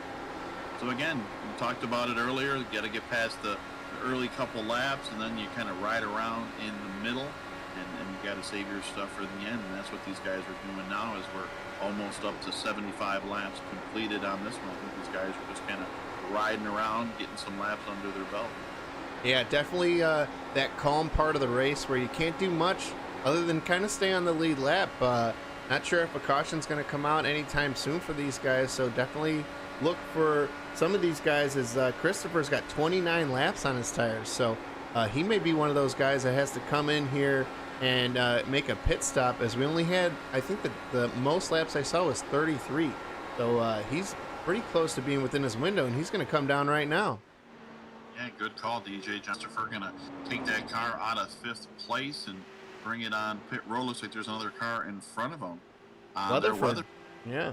they together last time, so maybe on the same strategy, helping each other out, where maybe they can leave the pits together and kind of draft for a little bit. But Weatherford and Christopher on pit road. Now those guys going to restart their fuel and tires there. They're going to drop down to 10th, 11th, probably on the tail end of this lead lap. But, you know, Diekman has about 5 or so laps. He can come down anytime. He's within that window, running by himself right now with a pretty substantial 8-second lead. He's going to come around and lap these guys, put them a lap down. So all the way back to, looks like 10th and 11th for Weatherford as Christopher, as they had pretty good stops there. Nobody else hitting pit road as of right now. So it's all Diekman with an 8-second lead, 75 laps down in this one, Steve, almost halfway. Yeah, this one's going by pretty quick, and I think Diekman's just going to stay out as long as he can. I mean, it's more beneficial to him, I think, to, you know, maybe if he could put some guys a lap down, that was going to help him out. And now that these guys have pitted, I mean, if Diekman can put another 5, 6, 7 laps on his tires and say a caution comes out, obviously he's going to pit, but then the guys behind him might have to think the same thing. I already got 7 laps on these tires. Maybe I'll pit, and Diekman could pit without losing the lead. So, again, at this point, you're on a different strategy. You got an extra couple laps on fuel and tires, and we'll just see how it shakes out. Yeah, right now just ticking laps off. You see the 5 car of Charles Teed came down, did himself a 9.85 second stop. We're going to see Brian Wright. He's working his way down. He's going to come down pit road in that 9 machine. Nobody else as of yet. Weatherford working his way back up into 8th. He's our last car on the lead lap. Not sure if we can get a view here of how far back Diekman is from him. Looks like a corner, half a corner. These guys running right now. Diekman's last lap was a 42.5, and with those fresh tires, 41.4 for the 27 of Weatherford. So he's flying out there right now on that new set of stickers. 30 laps on this set of tires for Diekman. We'll see what he does here. He's going to come down pit road. He downshifts and gets that 41 machine down there on pit road. Melton going to inherit the lead, but he's going to come around for pit road as well. 26 laps on his tires. And Beeman going to lead his first lap here. Probably next time around if he doesn't pit, because I want to say Diekman led that lap coming across down pit road.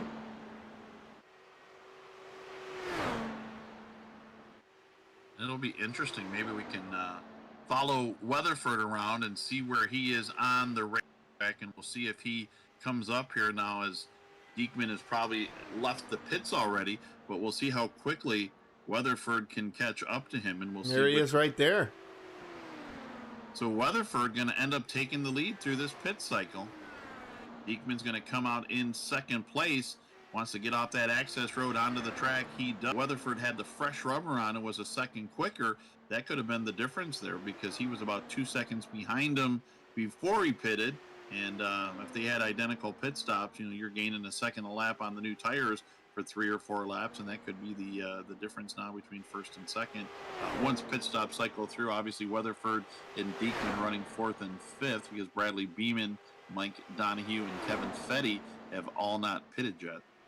Yeah, these guys not so grouped together. Beeman staying out for another lap led for him. So that's going to be 2 laps led for him on the evening as they come around to lap 80.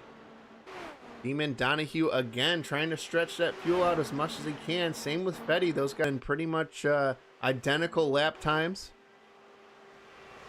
And they're about 12 seconds back from 3rd. So curious to see what Beeman's going to do. He's going to make his way down. Looks like the 70 of Donahue as well, and same with Fetty. So all those guys pitting together with a pretty large lead on Weatherford. They're about 16 seconds ahead. Here he comes, though. Here's your leader right now, the 27 of Toby Weatherford. Gonna get by these guys as they come down the access road, make their stops down pit road. That's gonna be your rotation. Hey, at least Bradley Beeman can say he led some laps at the Indianapolis 500. Absolutely nothing to be ashamed of there. Coming down pit road, he's probably already back on the track. See where he's at. And he's coming off the access road now. 3 laps led for that Abruzzi 92 car of Bradley Beeman. Here comes Shiro trying to get some drafting off of him. That's going to be a battle for position. Coming right back on, getting some fresh hoops and putting a battle on for us there, Steve. I think these guys now are really starting to settle in and seeing what their cars are doing. You know, another pit stop. We'll see how it shakes out. You know, if Weatherford has to pit 3-4 laps earlier than everybody else, and it comes out to be lap 196, 197, and these other guys don't have to pit, maybe they're going to chance it and stretch it out. That could be the difference between winning and losing, as we see Shiro now make a move around Beeman. Yeah, makes the pass look clean. Fresher set of tires on Beeman's machine, only by about 3 laps, but it can make a difference, so it's something to look at for sure. But while we got a minute here, everything's looking pretty calm. We'll keep this battle up and go to a quick commercial break once again.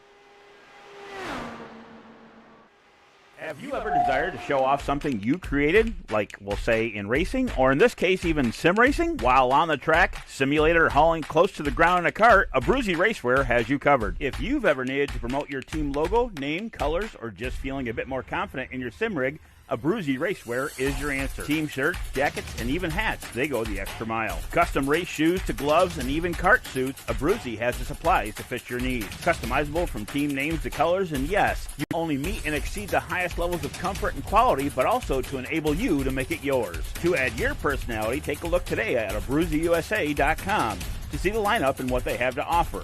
AbruzziUSA.com, with customization at heart, your wear, your way.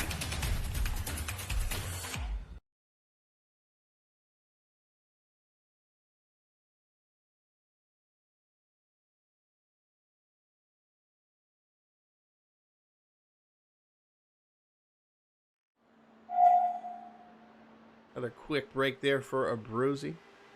As you see this battle still going on in our little side-by-side view there, Shiro and Beeman putting on the best show in the house right now. About a 2-second gap from first to second, and then they are way ahead of Tyler Beeman in the 91, who's putting on a pretty good show right now, Steve. Yeah, and after pit stop cycle through, Weatherford had about a 4-second lead, so you see Diekman has kind of cut that in half. And then a big gap, way back there, 14 seconds behind the leader for Tyler Beeman. And Beeman himself has a pretty good battle. Bradley having a battle back there with Shiro, and Tyler up here with Christopher Melton. Yeah, Jonathan Christopher right there as well, trying to make this recar that 3rd spot. He's about 0.7 of a second behind this group here. We'll see if he can make something happen.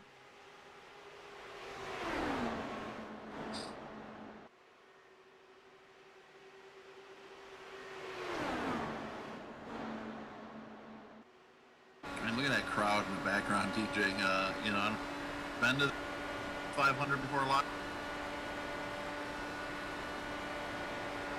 Yeah, I've not seen a crowd like that, Steve. That's pretty impressive. This place holds a whole lot of people, so it's cool to see them put that in the game. I think this place holds like 250,000 seats, so awesome to see that.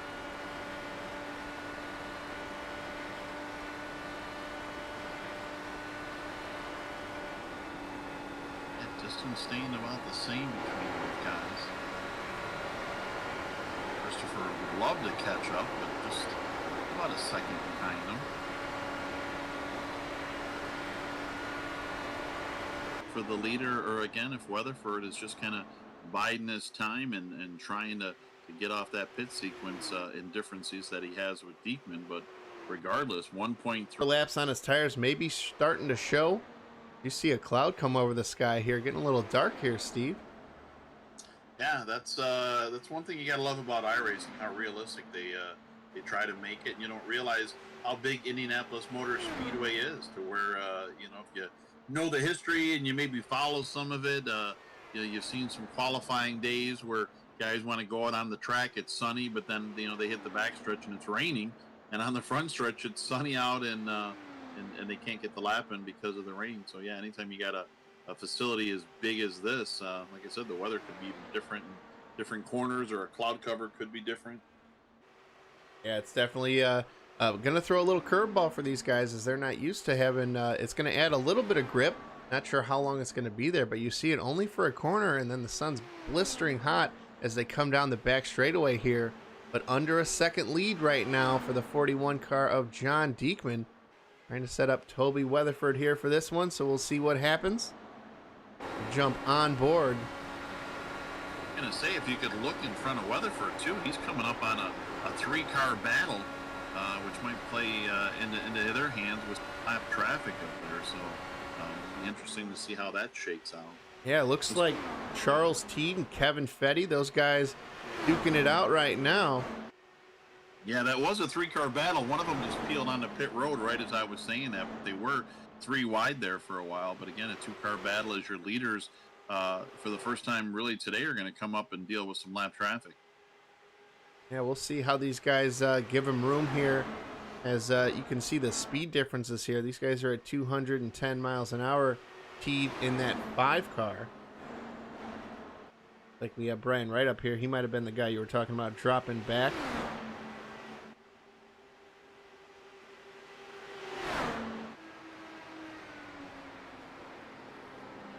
Yeah, these guys were battling hard for position. About to go a lap down, but they looks like they got out of the way of the... As Weatherford and Diekman make their way by. Diekman now less than 0.3 of a second behind your leader, and business starting to pick up front. And we'll go in car. You can see Diekman going to make a clean pass. No pressure at all as that 41 car slips by the 27. We'll see if the 27 car can stay up with him. But about a tenth of a second faster a lap for the 41 car. He comes around and he'll lead another lap. 32 laps led right now for Diekman, which is a pretty good statistic. 47 though for Weatherford, so something to keep in consideration. If there was lap money, Steve, these guys would be making some cash. Yeah, these two have definitely been the cream of the crop so far here today, and had some interesting scenarios earlier, but this didn't play out with Greg Ream. I thought he was going to be a player getting involved in that caution 2 laps down, but still out there. Got to give him credit for having a fast car and unfortunately just driving around making laps 2 laps down.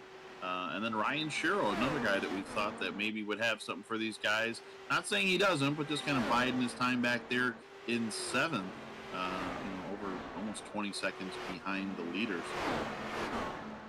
Yeah, definitely not the showing he was maybe looking for, but the one who's just about to get lapped right now, as you see Diekman right behind him. So that's your 10th place position right there.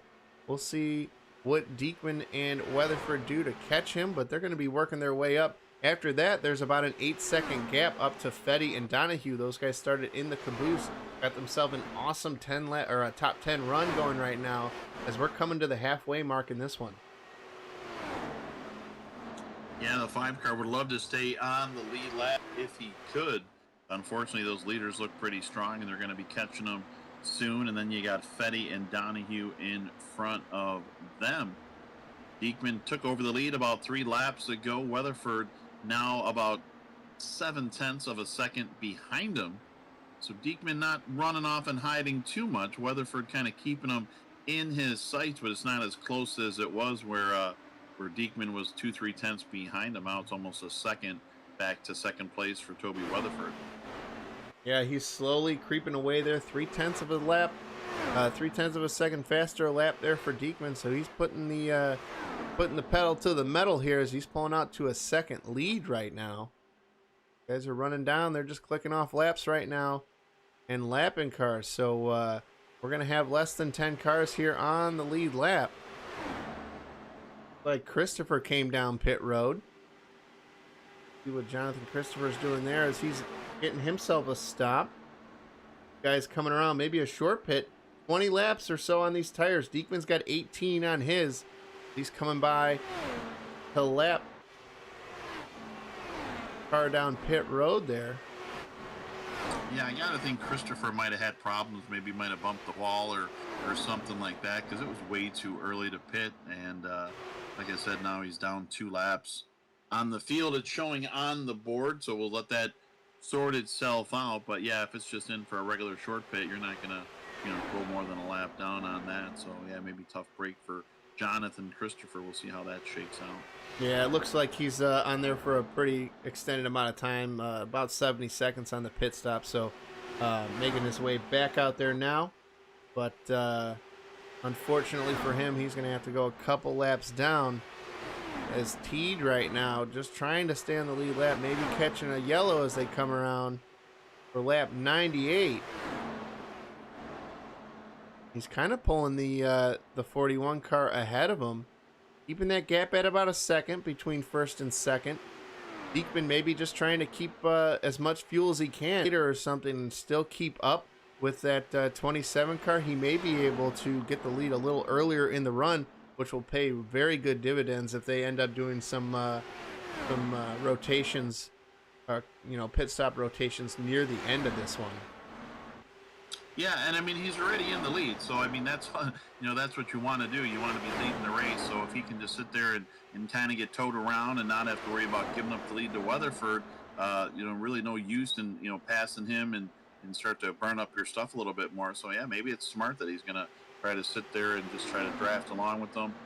Looks like he might have had enough of them though. His way around as Weatherford kind of took that second lead and dropped it down to only 7:10, so maybe he saw that on the clock and said, hey, we got to go. I'm going to get around him. And now Teed conceding the lap, so he's just going to get out of the way and let Weatherford go by him as well. So 9 cars. Originally, we're going to be on the lead lap, but Christopher pitted. Now Teed going a lap down. So now 8 cars on the lead lap. 8th place, the 94 of Kevin Fetty, the next car to potentially be put a lap down here at the Indianapolis Motor Speedway. Yeah, so right now it looks to be a 2-car battle. Saw a little smoke there. Looks like the 70 car of Donahue. Got that thing trying to keep it straight. He must have hit the wall hard. We'll go back and see if we can find out what happened. Like he's coming around, bounces off the wall, and goes for a wild ride. I don't want to go to the in-car of that one. He'll be a little dizzy after that. But unfortunately, he has to tow it down, bring it on pit road. So he's going to, after being up in the top 10 all night long, he's going to drop it down to the back half of this top 10 here. A lot of guys end up dropping out of this one. 15th and 16th place cars not in this one anymore. So 14 cars currently running and 7 on the lead lap. Yeah, just slight contact with the outer wall you see, and sometimes you stare so hard to get out of it, and that's what kind of launched him into the inside wall. And then it was just take your hands off the wheel, close your eyes, because you were going there for a serious spin. It's like playing one of those games when you're a kid, DJ, and you flick it with your finger to have this thing, the spinner go around, because man, he must have rolled around that thing 5 yeah, definitely a wild ride for that. And tires flying off it, wings, body parts, and panels. The new damage model on these things are pretty incredible, as they you could see they had this new windscreen and bracing there, so it's something different for these guys who race a lot of Indy cars to get used to. But yeah, heck of a ride, and you don't want to do that, especially after only halfway, man. So he's gonna have to use that fast repair, and if he hasn't already, they only get one and a 40 car or a 40x limit. So if they hit that damage of 40 cars, then they are going to be DQ'd. As of right now, we haven't seen that yet, but we have seen some fast repairs get used. Yeah, 7 cars on the lead lap. We'll give you a full field rundown of our lead lap cars. John Diekman, your leader in the 41 car. Toby Weatherford second, about 1.5 seconds back. Christopher Melton in third. Then the Beeman brothers, Tyler and Bradley, rounding out your top 5. Ryan Shiro in the 6th position, and Kevin Fetty, the last car on the lead lap in the 94 car. And that is about it as we hit the halfway mark. We're 3 or 4 laps ahead of that right now. And the class of the field is 104 for him. It'll be interesting to see how many more laps Diekman stays out and which one of them will have the lead when the pit stops cycle through. Last time that happened, Diekman was leading, Weatherford was second, but pitted first. And when everything shuffled out, Weatherford had the lead. He had those fresh tires for about 4 or 5 laps, which were a second quicker. So we'll see how it shakes out with Weatherford pitting on lap 104. Diekman still staying out there. Yeah, you see a 9.05 second stop for the 27 car of Weatherford. Going to drop back to 7th spot after that one. Tyler and Bradley Beeman going to work their way up into the top 4. So right now, trying to pay attention, you see Ream coming down. He's going to try to see if he can get that thing fixed up, but he's 5 laps down. Only 2 cars 1 lap down. That's the 9 and the 5. Brian Wright and Charles Teed in this one. Looks like Mike Donahue's going to bring it back behind the pit wall here and call it quits for this one. Just a substantial amount of damage in this one. Had to be down pit road for quite a long time. So Ream right now, looking like he's repairing a whole bunch of damage on that thing. Quite an extended stop for him, Steve. Yeah, he was running fast, some good times, but he just was 2 laps down. And like you said, if he's 5 laps down, that must have been an extended pit stop. He must have had some contact with the wall or something happened to him to be on pit lane for that. You know, he already used the quick repair earlier, so he has no choice but to sit there and wait for repairs. I applaud him for staying out there. It's easier to just disconnect and call it a day and get ready for Charlotte tonight. But, you know, he's 18 or so miles an hour, 218. So he's still holding up some pretty good speed. He's about 0.3 slower, though, than Melton behind him. So it's a 12.6 second gap now. Look for it to be 12.3 or 2. As these guys are still rolling around, we'll see what he decides to do. Looks like he's going to stay out for another lap. Right now, that gap's shrinking. These guys all on the same laps. This top 6 group have not pitted. Oldest set of tires right now is the leader in 3rd place, Tyler Beeman. These guys with 30 laps on their tires, so they are within the pit window, about 3 laps or so within it. So we'll see if these guys decide to come down right now. But Weatherford, he's looking pretty sporty right now, running 41.1, so he's a 2.5 seconds, and that's all a bunch of ground that the 41 car is losing. Yeah, and like I said, that's the reason why. You know, the way the pit strategy was set up, even though he pitted from the 2nd spot when everything kind of shuffled through, he's getting that advantage right now, being a second and a half faster. So that's going to make up the difference. And expect the same thing when Diekman finally does pull onto pit road. He's you know, he's going to come out behind the 27 of Weatherford, and you got to wonder every lap. He's losing a 1.5 seconds. He only had about a 2-second lead. That Diekman stays out. I get he's on a different strategy with fuel and tires, but you know, he might pit 6-7 laps later and might come out 6 seconds behind him. So you got it on pit road now. So it's going to be interesting to see how far behind he is, and if he adjusts that strategy, if he does turn out to be 5-6 seconds behind later, as you see him go by, and Diekman not even up to speed yet. So this lead is going to be even larger than the one that Weatherford had last time by when he came out of the pits and beat him. Yeah, we'll see if he can make his way around him. He's going to have 5 laps already on his tires. But right now, Bradley Beeman out there making his way around, not making it down pit road quite yet. So Bradley Beeman coming around to lead some more laps. He got himself 3 laps led last time. He's up to 4 now. Getting that lap money. Trying to keep that beautiful looking yellow and blue car up front.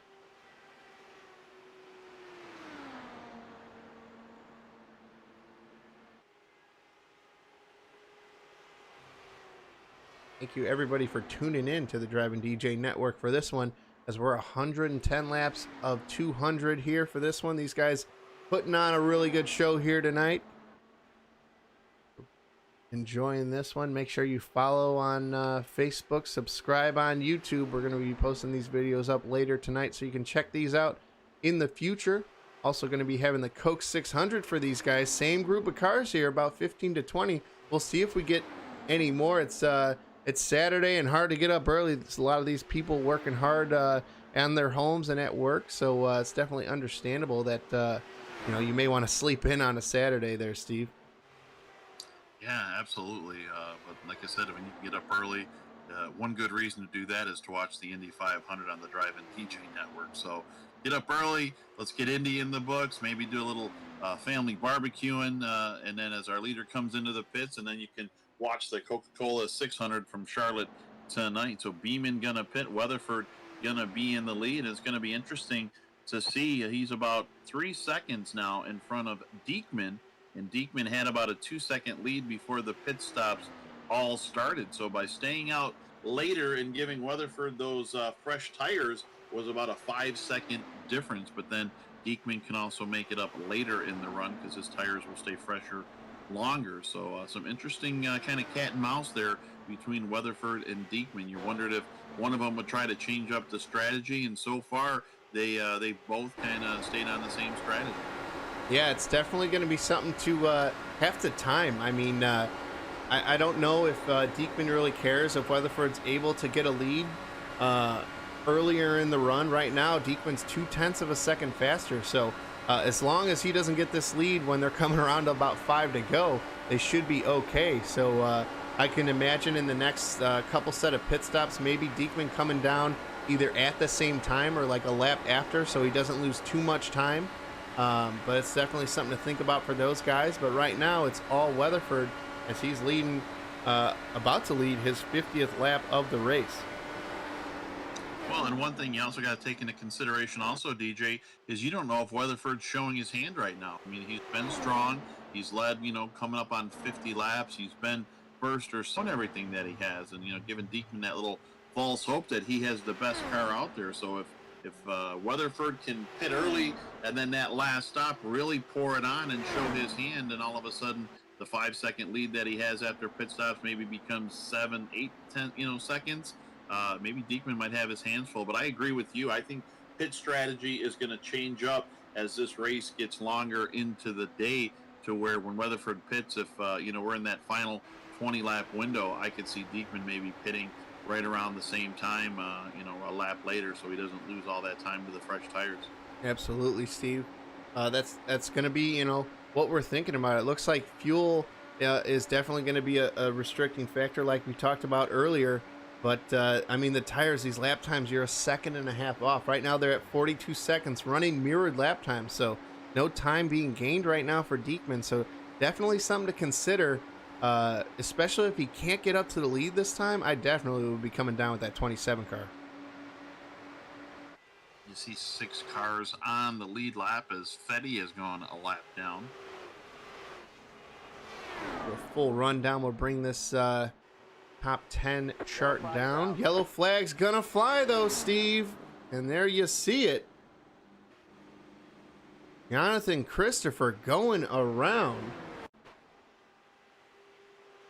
Tough break for him. He had a nice run. He's been up and down throughout the top 10 most of the day. Lost a couple laps recently and now puts that car into the wall. I believe he did a quick repair earlier, so this might be the end of his day. Yeah, not able to save this thing. Slides up through right in front of the leaders. Unfortunately, gonna bring it down pit road. We'll see if he's got anything left in the tank to repair it.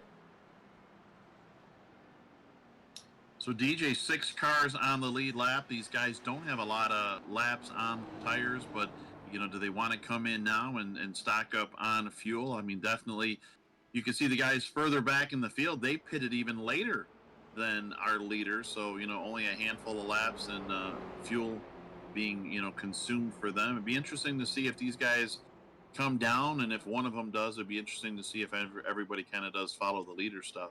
Yeah, if I'm in this front 6 cars, I'm coming down pretty much every stop until it gets kind of close. These top 2 cars are especially faster than the remaining 4 in this one. So if I'm Weatherford, he's got the oldest set of tires on. He's got 12 laps on his tires. Everybody else was 7 or 8. So this top 6, I'm going to come down, grab some tires. It's you know, they're already falling back to 42, 42.2s, and they can come out and run 41.5. So you're at a 7/10 of a second loss there if you're not coming down pit road right now. So yeah, these guys are making the right move. I guess it looks like all of our leaders have come in. Both of the Beemans, Christopher Melton down pit road, Diekman, Weatherford, Ryan, Shiro. So all of our lead lap cars are hitting pit road on lap 117. And this is going to be kind of what we've wanted to see. These guys are right up. It's going to be a total restart here for these guys. Everybody's going to have 4 tires and fuel. So after 117 laps here this evening, over 250 miles these guys have put on these cars already. We're going to get a good taste of a possibly late race restart, or you know, what these cars are going to be acting like when they're dead even. Well, and with fuel mileage going about 30 to 35 laps, depending on your fuel run, looks like it's going to be about another 2-stop race. We'll get one right about at the 150 lap mark, and then we'll see where the guys want to do it. Will they want to short pit and maybe go halfway and maybe cut it in half around 175 and do 225 lap runs, or do you run it as far as you can, do 30-something laps, maybe 35, and then pit with 15 to go, and maybe just add a quick splash of fuel? So, yeah, this one, without cautions, this one might be turning into a pretty exciting finish, DJ. Yeah, strategy is going to play a huge factor. I mean, it kind of depends. Whoever's not in the lead, I feel like, would have to just follow the other guy into pit road if you want to play it safe. Unless you can, you know, if Diekman's fast enough and he can save that fuel, maybe he can, you know, stretch it out and come down, you know, a little early and save fuel for the end of the run there. So there's a possibility this could be a fuel mileage race, but we're right in the point as we come around to lap 118 where it could be a battle of speed if you get tires with 15 laps to go. But if you're not close enough to get that that pass for the lead, that track position and saving fuel could definitely win you the race as well. And DJ, obviously we've been talking a lot about Toby Weatherford, John Diekman. Between the two of them, they have led over 100 laps here today. What about the rest of the top 5-6 cars? Tyler Beeman, Bradley Beeman, Ryan Shiro, Christopher Melton. Do you think any of those guys have anything for our top 2? They obviously haven't been running up there with these guys, but now back on even ground, everybody on the same fuel and tires with about 80 laps to go. You think some of these guys maybe start to show their hands? Maybe they've been. You think any of these guys can run with our top 2? Yeah, there's definitely a possibility. Shiro showed some speed very early in this one. The Beeman brothers have have their chance to stick together and maybe get some drafting going, but they've been up front all day. They started near the back, but they've showed some speed. But now here's their chance to be right on the tail end of 2 of the fastest cars on the track all day long. So maybe they can even learn something here. It's never too late for that, whether it be a braking point, a lift point, a different line, something like that, some different ways of drafting. So if you're in this top half of the field that's on the lead lap, there's a possibility for anything, especially if there's a wreck or something. This can all go up in flames here for anybody here. We see how easy it is just to get loose, and your endurance is going to start to play a factor here, man. They've been wheeling these things for a little over an hour and 20 minutes, so that can be a factor in wear on these guys as well. But we'll find out as the pace car comes down pit road. Yeah, it's going to be interesting. Demons staying a little bit back on the restart. They need to get a little bit closer as we go back to green. Toby Weatherford will lead the field into turn 1. John Diekman trying to follow right in his tire tracks as they already put a little bit of a distance between them and third running Tyler Beeman in the 91 car. Yeah, you can see Diekman really setting up, not letting the 27 get away from him here. And only about 3 seconds back to Tyler Beeman. See him trying to catch up to the tail end of this top 2. Got to really pay attention to those restarts. It's so easy with how light these cars are to get a good start, but this top 3 is going to break away, and Tyler Beeman's going to have himself a good run here coming up on this top 3. Yeah, Tyler Beeman, you kind of know in his head he was hoping that his brother would go with him, Ryan Sherrill. They could make a 5-car train, but at least Beeman kind of sticking with your top two, and nobody's done that in about the last 60, 70 laps between Weatherford and Diekman. They've been in a class on their own. It's been a while since the top two has had company. Yeah, and here he comes right now, right on the rear bumper of the 41. And brother Beeman and Shiro as well. They're not getting snuck away from right now. This top 5 about to all be in a lead draft here, so it should be interesting as you see him fanning out down this front straightaway. Beeman looking to the high side going into turn 1. Dangerous move there, because he's going to tuck it back in behind Diekman. What a great angle camera shot there from the Drive-In DJ Network. Man, love to see the view where you can see everybody kind of see their lines that they're running. Looks like Beeman following every move of Diekman. If Diekman can get an advantage on Weatherford, try to slide there through the lead, Beeman's going to try to go with him and drop Weatherford back to 3rd, while Bradley Beeman and Ryan Shiro starting to space out just a little bit. Now it looks like Bradley Beeman and Ryan Shiro starting to catch up. The Beeman brothers going to team up a little bit and try to draft along together and see if they can catch up to the top 2 cars. Yeah, we'll see if Bradley wants to get a little lead here. We'll see if they fan out at all down the front straightaway. Looks like they're just working together upwards of 225 miles an hour, 227. The leader only getting up to about 222, so 4 miles an hour difference is substantial, especially with as long as these straightaways are. If these 2 cars can work together, they may be up for a run here in the later stages of this one. Yeah, Ryan Shiro desperately trying to stay with these guys to make it a 5-car battle. You see Tyler Beeman starting to close back in again on the 41 car of Diekman. The top 5 have definitely put some space between themselves and 6th place Kevin Fetty. We got a 5-car battle up front at the Indianapolis Motor Speedway. Unfortunately, don't have a graphic for a 5-car battle, but it's turned out to be a good one here, Steve. And to pass somebody, it's better if you got somebody right behind you in the draft to kind of help you by. So going to be interesting. And like I said, Cheryl's probably happy to be back running among the leaders. Weatherford out front where he has been for most of the day. And Diekman, who we thought kind of had the strongest saving strategy we talked about earlier, 75 laps to go in this. And even kart suits, Abruzzi has the supplies to fit your needs. Customizable from team names to colors, and yes, you can even have your own name embroidered just the way you want it. In sim racing, they give you the comfort and feel of being strapped into a cockpit to bring the experience closer to the way you desire it. Their range of sim apparel has been created to not only meet and exceed the highest levels of comfort and quality, but also to enable you to make it yours. To add your personality, take a look today at AbruziUSA.com to see the lineup and what they have to offer. AbruziUSA.com, with customization at heart, your wear, your way.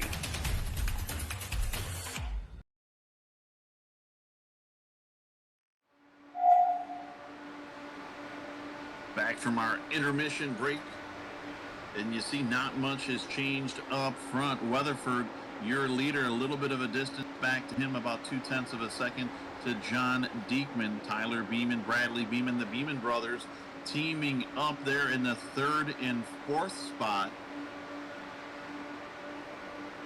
Now Tyler Beeman going to take a peek to the inside of Diekman.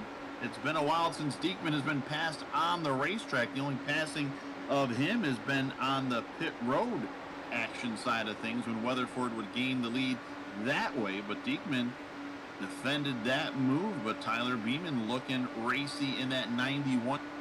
Brother Bradley in the 92. And man, their lap times have really picked up from about 50 laps ago in this race when they were running about 10 to 15 seconds behind the leaders. And that caution and restart kind of helped them out now as they stick within striking distance of your top 2. It's been Weatherford and Diekman most of the day up front, but the Beeman brothers, Ryan Shiro, have now in a 5-car breakaway from the rest of the field. These guys not letting that 27-car get away. All sticking together, clicking laps off. Steve coming around to 129 complete this time by. These guys all only have 12 laps since we've hit that caution. So about 20 laps until they'll have to make a move here for fuel, unless somebody decides to short pit or somebody's saving fuel. Let's go on board with the 27 car. We'll see what he's doing. You're definitely going to be burning a lot more fuel in 5th gear, but he's doing the smart thing, sitting in 6th gear right now. So still running 41 5s, and everybody up front is pretty much running 3 4s and 5s. So he's just trying to conserve as much as he can while he leads the field. Let's go on board with Diekman. He as well is in 6th gear, so he's just in the draft. Everybody's still kind of the same thing. Looks like Beeman's dropping down a little in the grass there. Gets a little loose there as he comes through the middle of 1 and 2. See if his brother's going to capitalize. He drops all the way down to 4th gear. So these guys really burning some fuel up. You know, if I'm these guys in this front half, I'm conserving there, Steve. I don't want to make it any longer than it has to be. They can change the tires a lot faster than they can fuel up. So you see a little snug there as a whole bunch of wheel input is in for the 92 car of Bradley Beeman. He's dropping it down into 5th and 6th gear, and these leaders are sitting here in 6th gear. A little bit lower RPM, but they're saving a lot more fuel. Yeah, and the Beeman brothers are racy. A couple times now they've looked to the inside of Diekman. We mentioned he hasn't been passed on the racetrack in probably about 75 laps. The only time anybody has gotten by him is when Weatherford has pitted. So interesting now, the Beeman brothers now get a couple more guys into the mix here. 5-car battle up front. 131 laps in the books. I would say about 150 we'll start seeing some pit stops coming in there, 150 to 155 range, and then again they'll have to make one more pit stop after that, and that'll be the money stop. It'll be interesting to see what they do. Beeman now taking a look to the outside. It looked like he tried to juke and jive a little bit, and the outside opened up quicker than he thought it was, and I think he thought for about a half a second to maybe go out there, and then realized I'm better off staying in line behind the 41 of Diekman. But the Beeman brothers, they came to run here today. They were kind of staying back in the top 10, just kind of conserving like we thought a lot of these guys would do, and then that caution, you know, bunched up, and it's time to go once you get past lap 120, 125 in this race. Yeah, these guys looking real. It was nice too to see the inside shots of these guys, to see what gear they're running. Be nice to maybe hop on the inside of Ryan Sherrill's car. Let's see what gear he's running, DJ, and see maybe what he's doing to try to stick with these guys. Looks like 6th gear as well. Yeah, and you can see all that information is actually pretty accurate. He could see his lap time there, 41.75 on the steering wheel. That's precisely what he ran. And you could see on the bottom left of his wheel, it says fuel remaining 0.0. So he's not going to be able to have any fuel left over. And just above that, you could see he needs to refuel some. So he gets a little snug there. He's going to lose some ground on these guys. But yeah, that information that these guys have is pretty cool. And we'll jump on board with, let's see, the leader. If he has different numbers. So he still cannot make it on fuel. According to his steering wheel, these things are worth a whole bunch of money in the real world. But it's cool that they have all this information at their disposal, because just like in real, and this is your top 6 and all these cars on the lead lap. So the big race for position is in your screen almost in one frame. If these guys can get a little bit closer, the top 2 cars barely pulling away about a half a second, but that can change in an instant here as Betty really lining up the 34 of Shiro here. Yeah, Fetty looking racy. Haven't talked much about him. The first half of the race was kind of towards the bottom end of the top 10, and even outside of the top 10 earlier than that. But now, through attrition and some cautions, is having a solid run. And he's going to take the hard way around on the high side. We'll see if he can clear him. Looks like he's gonna. So Kevin Fetty into the top 5 for the first time this morning here at the Indianapolis Motor Speedway, and we'll see if he can chase down the top 4 who are slowly getting away from everybody. Yeah, with those guys doing some side-by-side action, it's definitely going to slow them up. So the Beeman brothers are keeping their eye right now on the top 2. They got to work together and keep up with these guys. It's really difficult. Laps ticking off, and the tires are starting to wear on these guys. So 20 laps on these tires for all these guys. And it looks like Fetty has about 4 lap older tires, so he may have pitted and then not come down for that last yellow. So right now, though, Weatherford might be getting a little bit of pressure here from Diekman, only about a 0.2 of a second gap.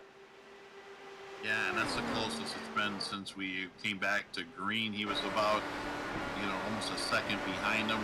They had his hands full with the Beeman brothers on attack mode trying to get up into second. Now that he's put a little distance between himself and the Beemans, now he can focus on the leader, the 27 of Toby Weatherford. And we've seen even earlier in the day, DJ, after pit stops have cycled through, it seemed like Diekman got a little bit faster the longer the run went. So maybe that's the case here. His car's a little bit better on used tires, and the fact that it gets lighter with the less fuel run, maybe his car runs just a little bit better. But again, top four still in the same screen. Anything can happen. We're expecting pit stops in the next 12 to 13 laps. Yeah, definitely looking racy here. These guys haven't stopped all day long.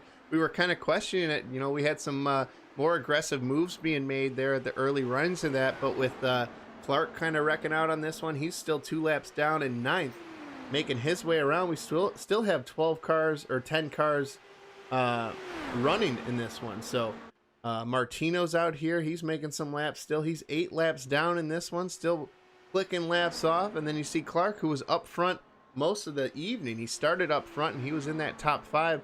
Tough break after getting together with that black 4 of Craig Ream.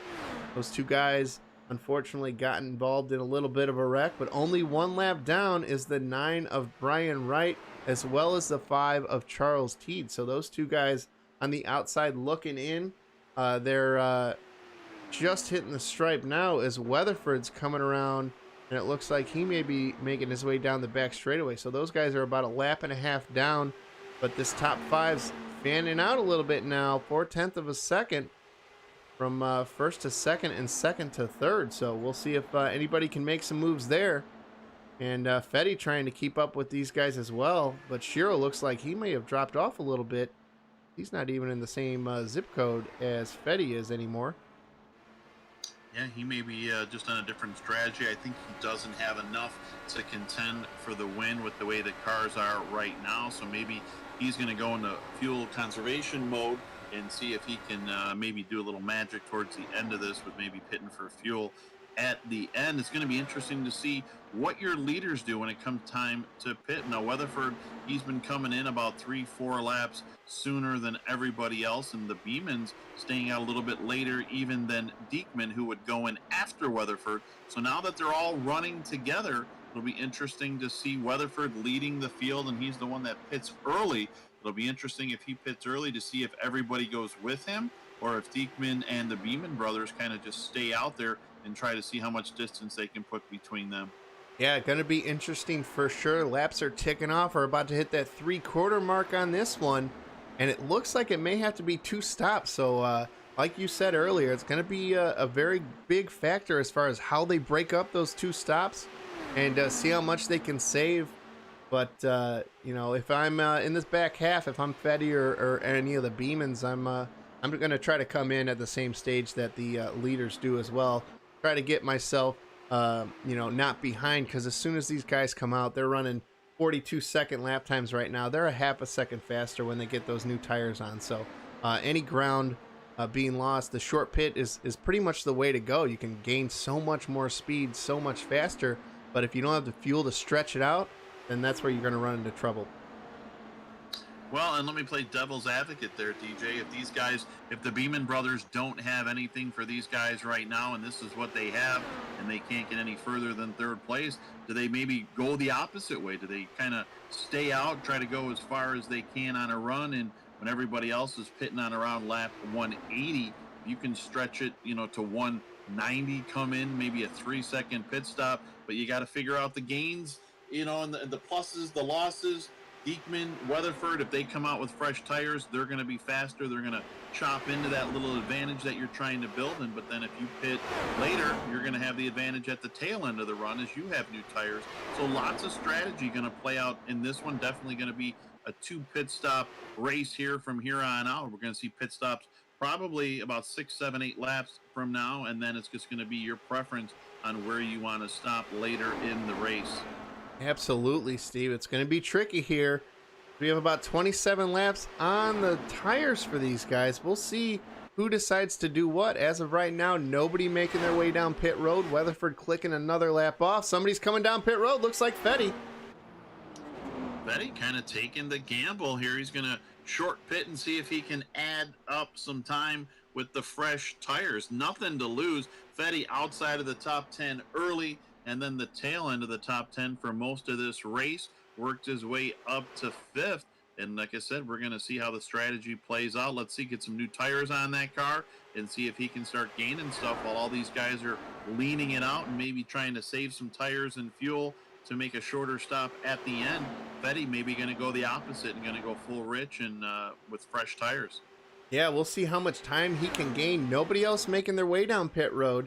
Fetty looks like he's going to be peeling off right now just ahead of the leader. So these guys are basically losing one lap as fast as these cars are. Fetty's going to make his way around, see if he can stick with this group and maybe get to the tail end of these guys. That'd be awesome. He'll be able to run lap times just with them. He's going to pull out right in front of Weatherford. These guys are going to try to draft off him, but they're running 42.2 seconds. We'll see how fast after he gets that 94 car wound up, how fast he actually goes.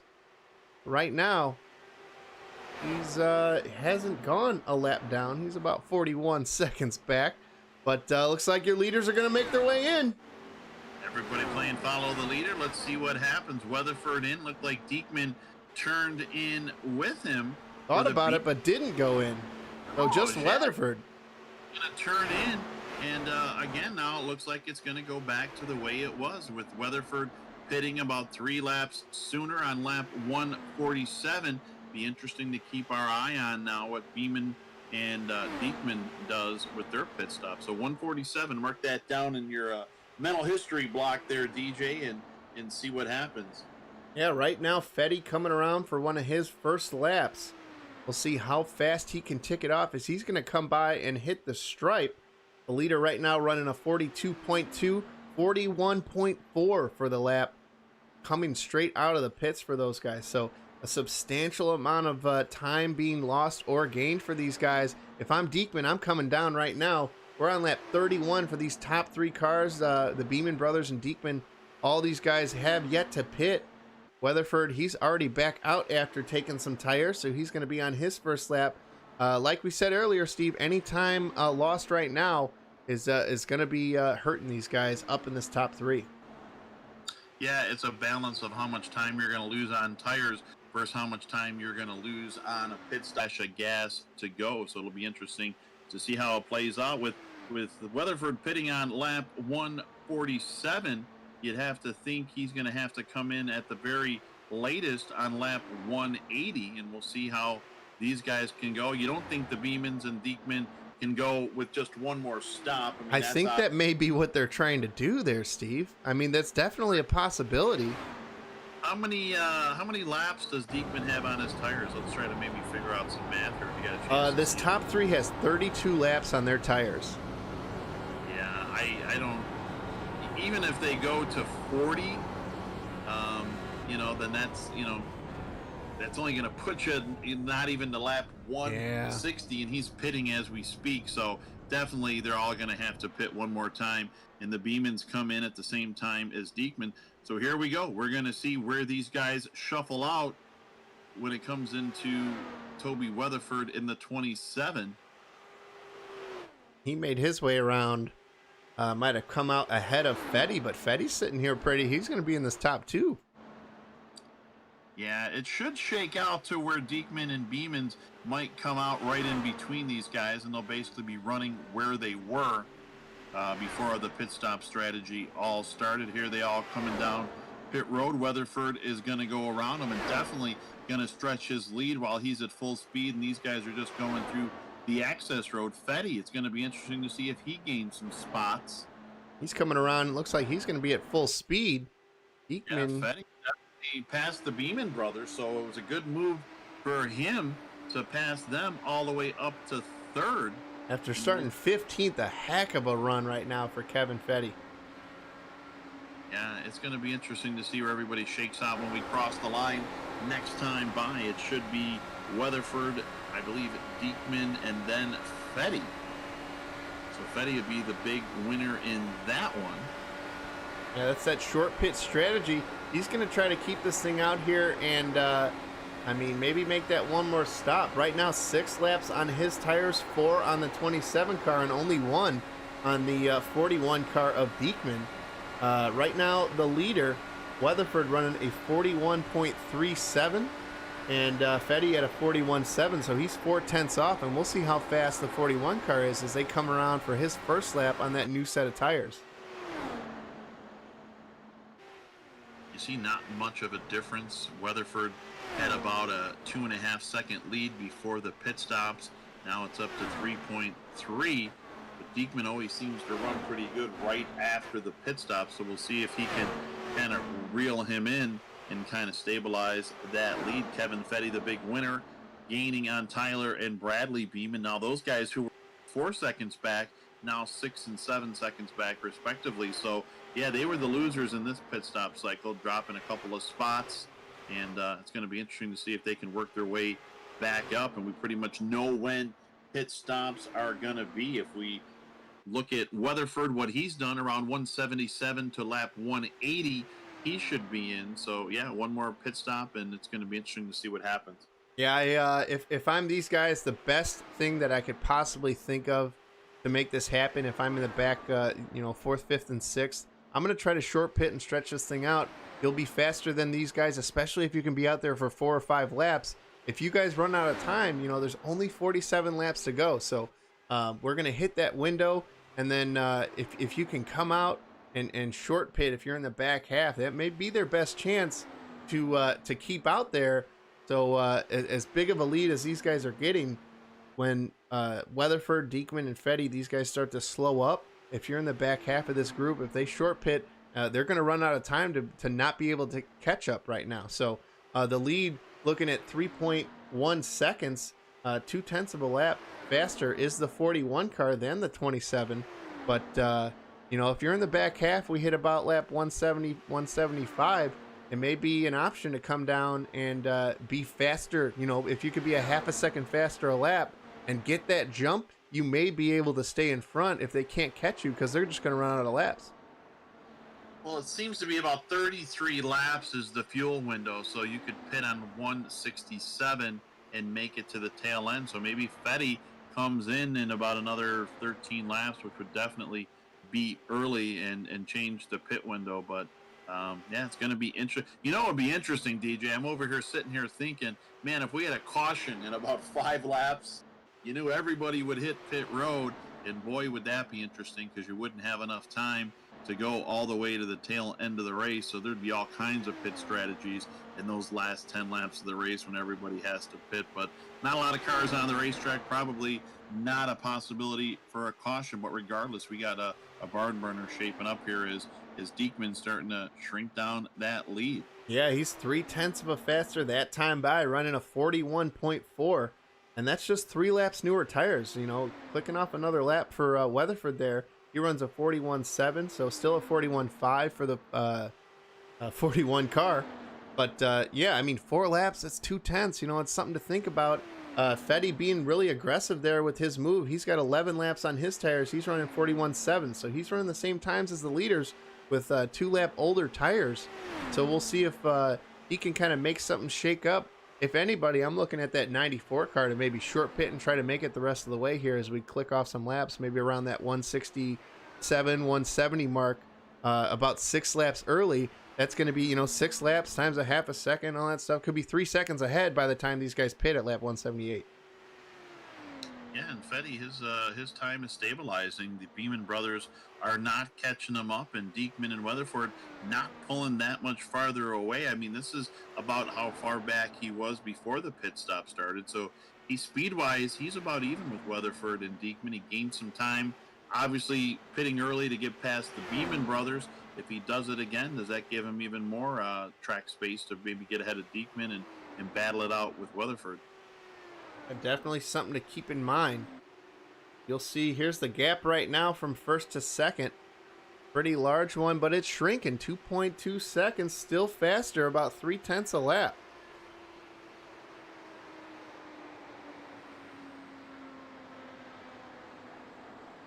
Still have 6 cars on the lead lap. Ryan Shero seems to be out of this one, 17 seconds back in the 6th spot. As we go through the field, you see Fetty in 3rd. There's the Beeman brothers running in 4th and 5th. Ryan Shero back in the 6th spot. He led 2 laps earlier after starting 3rd, but now kind of stabilized back there in the 6th spot. He ran with the leaders after that last caution for a little bit, and then just slowly started to drift back as Fetty made his way by and became a contender in this one. But those are our 6 cars on the lead lap. Actually, it looks like 7th Charles Teed also on the lead lap back there in the 7th spot. In the 5 car, he's had a nice kind of quiet run there, starting 13th and staying on the lead lap. Yeah, absolutely.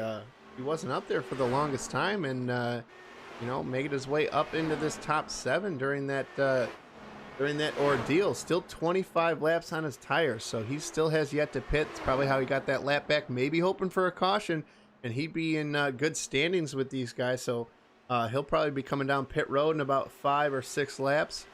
And that Valvoline IndyCar down, but yeah, right now sitting pretty in 7th.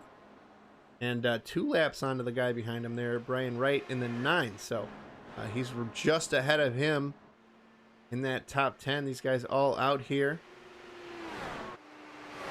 A lot of damage on the 76 car. We can see him. He's about 20 miles an hour off the pace. So only about 180, which is considered slow with these guys.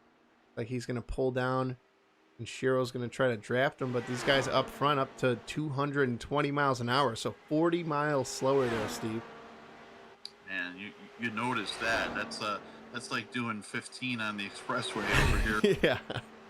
West where we're from, and somebody passing you at 55. So yeah, that's crazy to see that. And Diekman got it just under 0.2 of a second. Now it's back up to 2.1. I thought he was gonna try making a run with them. You wonder if Weatherford's kind of stepped it up a little bit, thinking there's not going to be any more caution. So instead of having pit strategy play part of it, maybe Weatherford's kind of shifting it into another gear, trying to put just a little bit of distance, or keep the same distance, I should say, between him and Diekman in the 2nd spot. Diekman now under 0.2. 1.8 is the lead as the Beeman brothers try to team up and try to get a little bit closer to make this a 5-car battle. Man, it was fun when the top 5 were running so close to each other, DJ. And again, you hate to see caution, but man, I'd love to see these guys all packed up in a big tight wad of cars again. Yeah, absolutely. Definitely threw a wrench in the mix of this one. Made it really interesting. Definitely a possibility, man. You still have these cars out here, these top 5 guys all making laps, but 6th through 11th, they're still on the track. So you've seen mistakes happen. We saw the 76 get a little bit free, hit that apron as tires start to wear. It could be a possibility, man. These guys have been wheeling these things for a long time. So just like that, it looks like I see a car off the track a little bit coming up on my screen.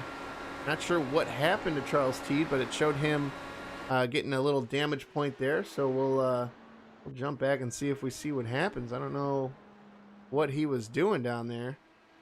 He coming off pit road. Oh, he's back up at it.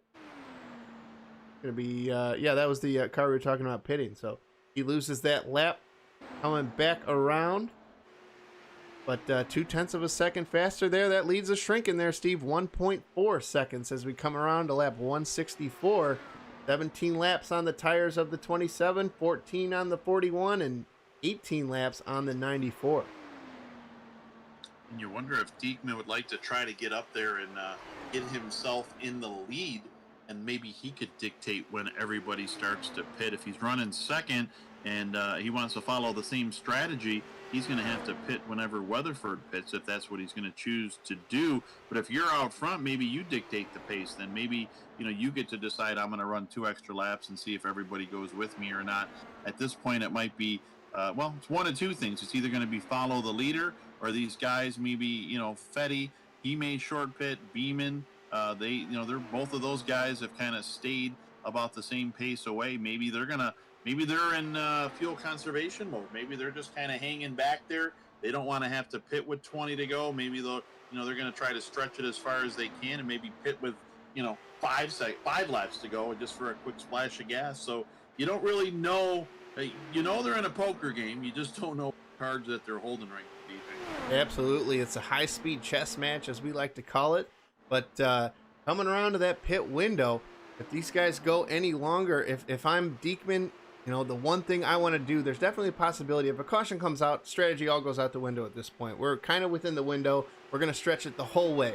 So you're going to burn up all the fuel, all the tires at a point.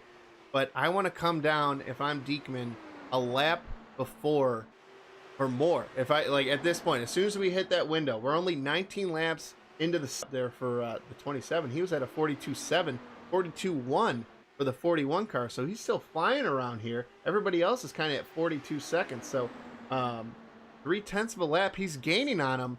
They're in the window, but 10 laps until their actual window goes up to where they need fuel.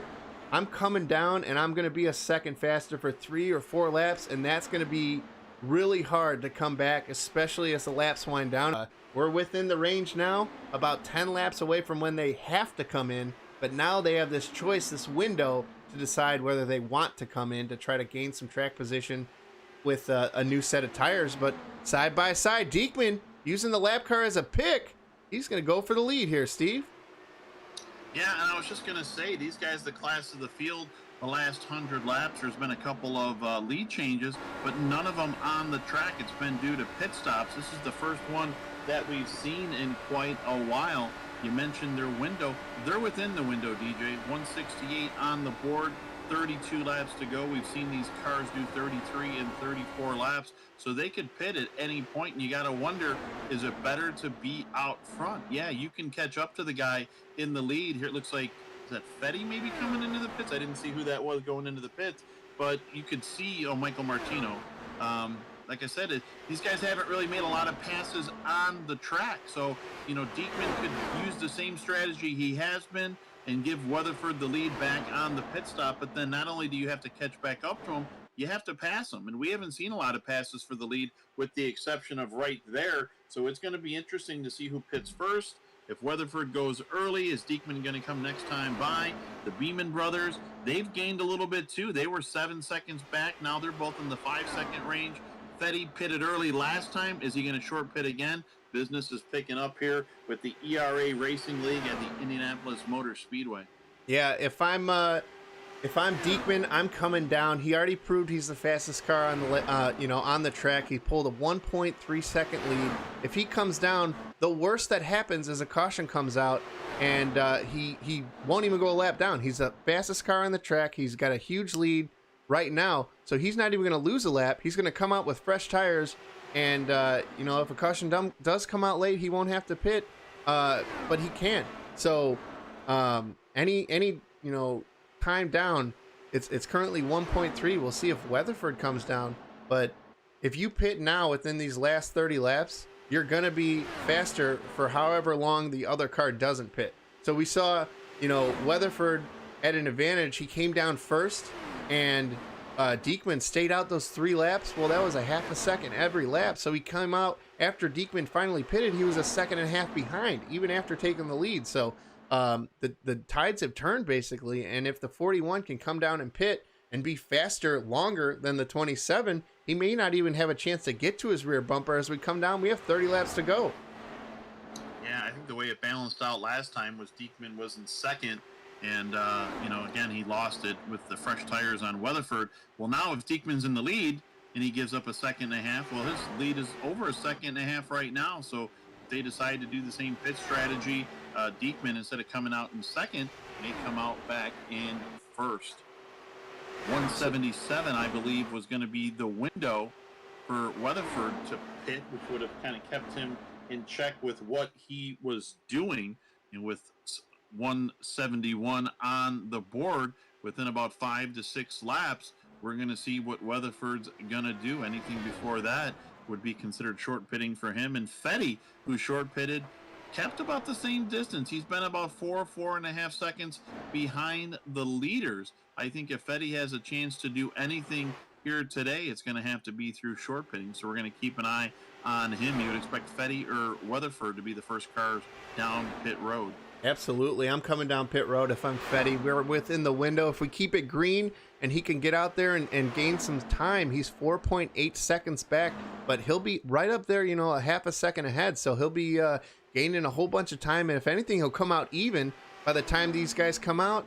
I mean, you don't know with as much speed as these guys have, he could get lucky, catch a caution, and get some fresh tires again. So there's so many things that can happen right now, but Diekman's slowly stretching that lead out. So even if the 27 car does short pit, he may not have enough time to get back up, even if he gains time per lap. 27 to go this time by.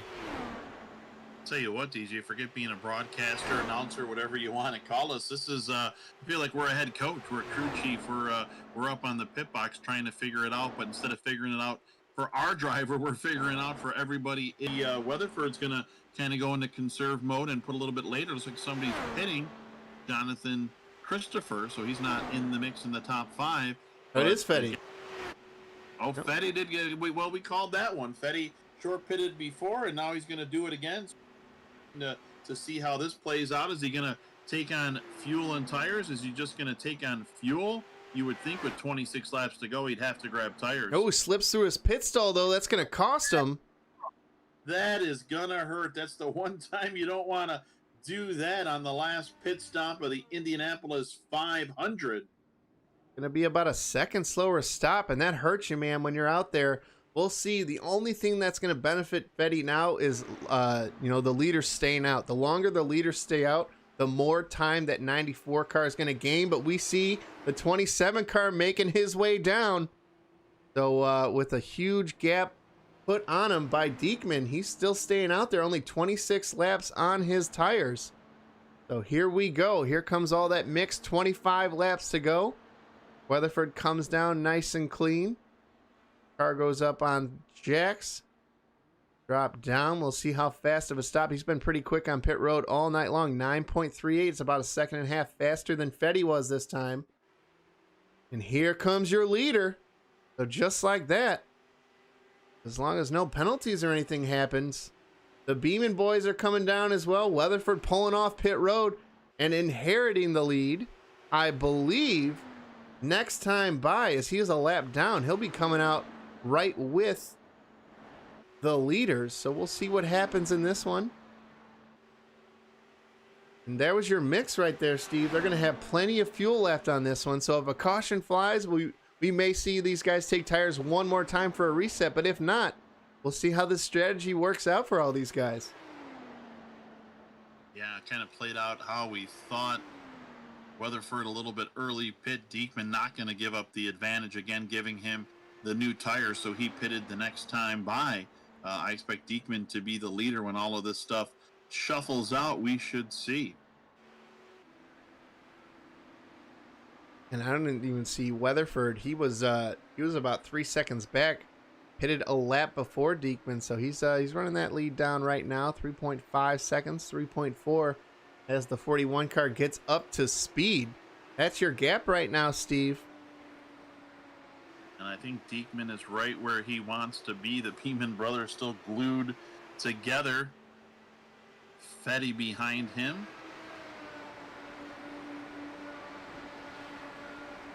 Guys kind of pair up and trying to chase him down, but man, 8 seconds back for the Beeman brothers. Fetty behind them at 9. Sliding through the pit stall there on the last stop really hurt Fetty as he lost 2 spots, and he's going to try to reel him back in and try to get this 3-car catch up. But being that far back, as well as Diekman and Weatherford are running, I think their days may be over. Now they're just battling for 3rd, 4th, and 5th. Steve, turning out the gap is shrinking right now between the 41 and the 27 car. Well, now we're starting to see the cards on the table. Yeah, down to a less than 2 second lead, 1.9 for Weatherford. So a little bit more gamemanship there. We'll see. Maybe Diekman's playing a little bit, letting Weatherford stuff up. Last thing you want to do, though, is let second place catch you, because anything could happen. You could have a bad corner. You could run into some lap traffic, which could jam you up. The last thing I want to do is let second place get anywhere near me. So you got to think these guys are in go mode right now. Yeah, slow lap for the 41 car. Might have been just riding in 6th gear. He was like 0.8 of a second slower. That Yeah, that went from a 2-second lead to where he might give up the lead down the front stretch. Surprising move. Diekman not being able to hold off Weatherford, new leader.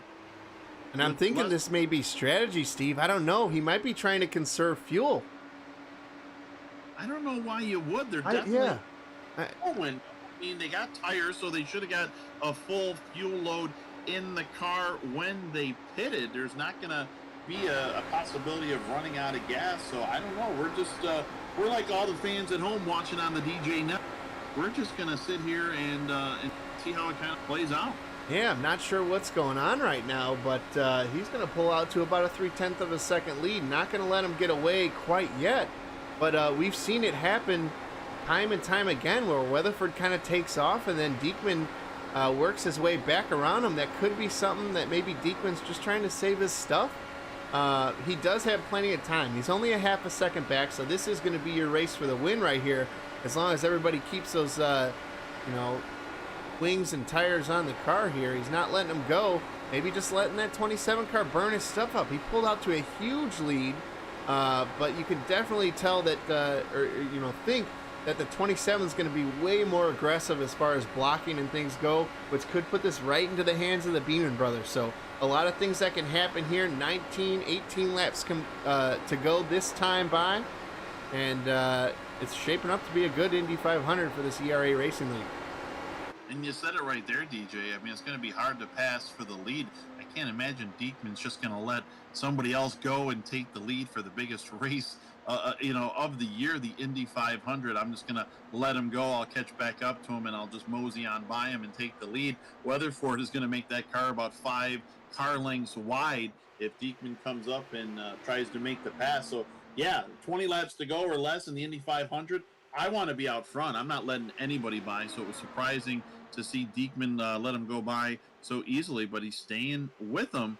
So yeah, this one might get interesting, and we're gonna have to watch who's running in third if the leaders, this is for all the marbles here, the biggest race of the year, to be able to tell everybody you won the Indy 500, the first half of the double, and you're the only guy in the ERA Racing League that has a chance to make history and win both races. You can't make history and win both of them until you win the first one. So yeah, things could get interesting up front, and the Beeman brothers and Kevin Fetty may be in the catbird seat if those two guys make contact. Yeah, right now, no movement in this top two. These top 3 guys putting a show on. Tyler pretty much leading this field to the green. Let's see if we go on board, see if we can find anything out from their steering wheels here, because we saw a lot of information there last time.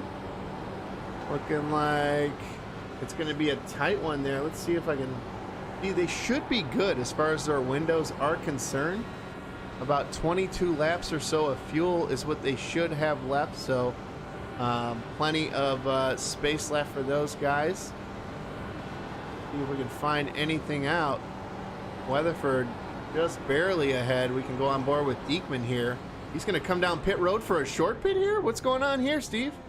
Man, I don't know what's going on here, but John Diekman has just given up a chance to win the Indy 500.